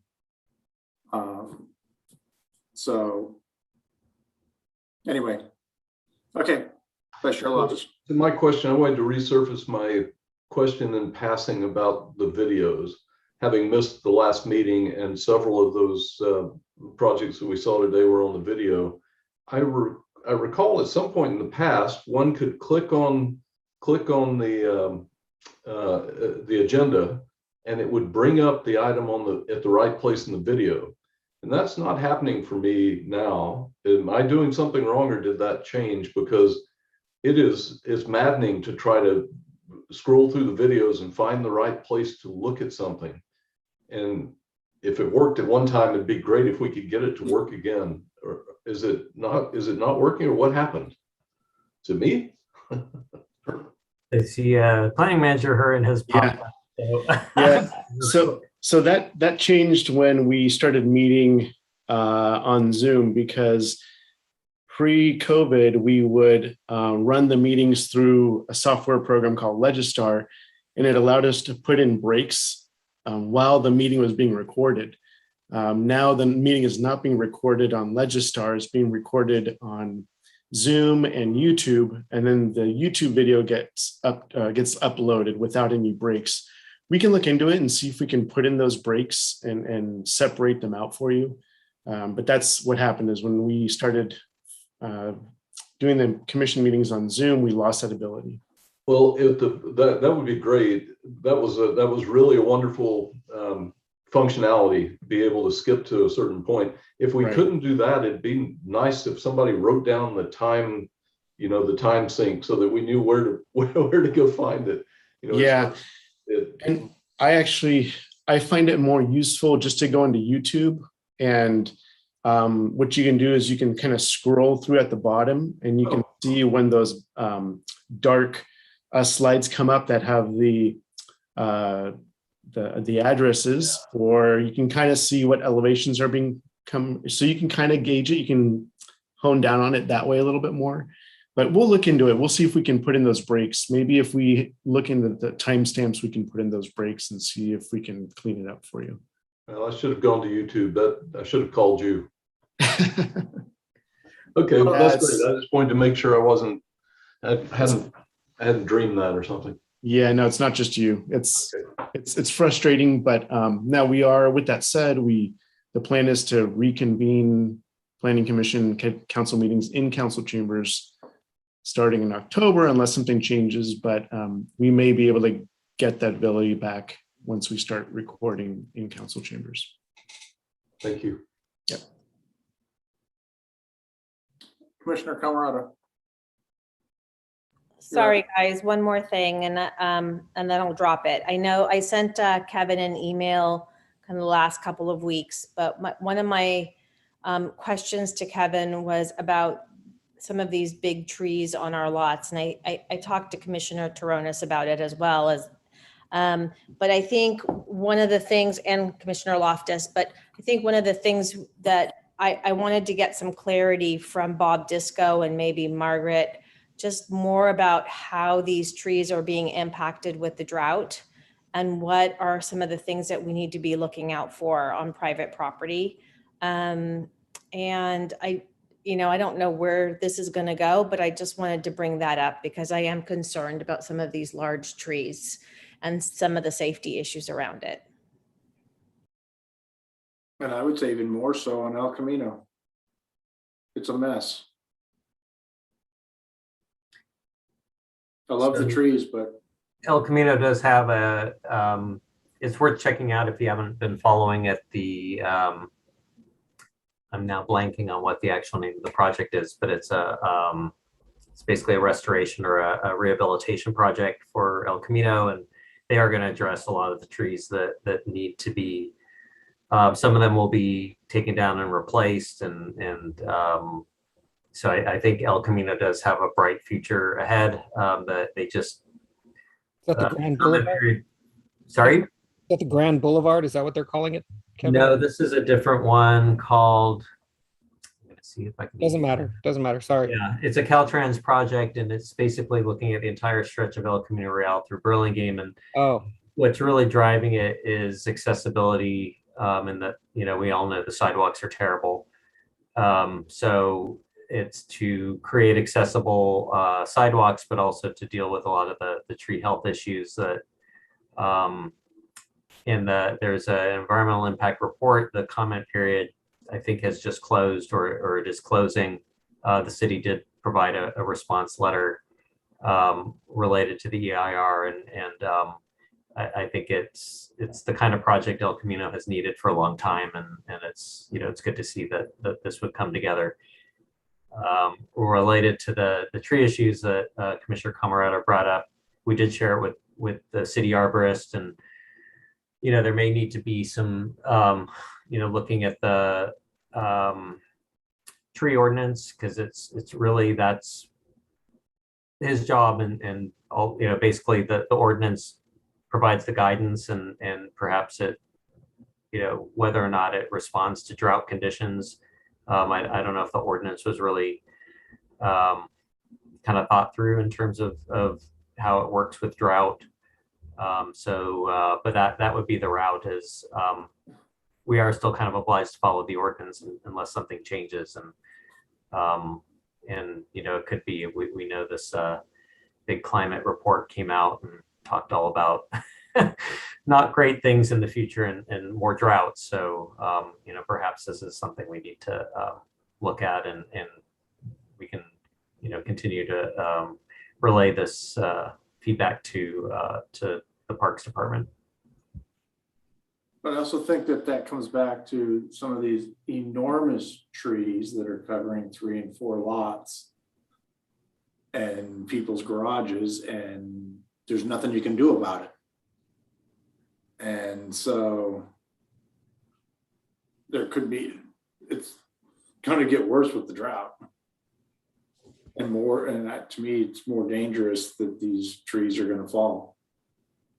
Yeah, especially when they're on these 6,000 square foot lots. I mean, if we have them over at the parks, or or over on the bay side, or somewhere where there's groundwater that's a little bit more easily attained. I don't know. I don't know trees that well, but these large trees on these small lots, I just would hate for someone to really get hurt, or a group of people get hurt.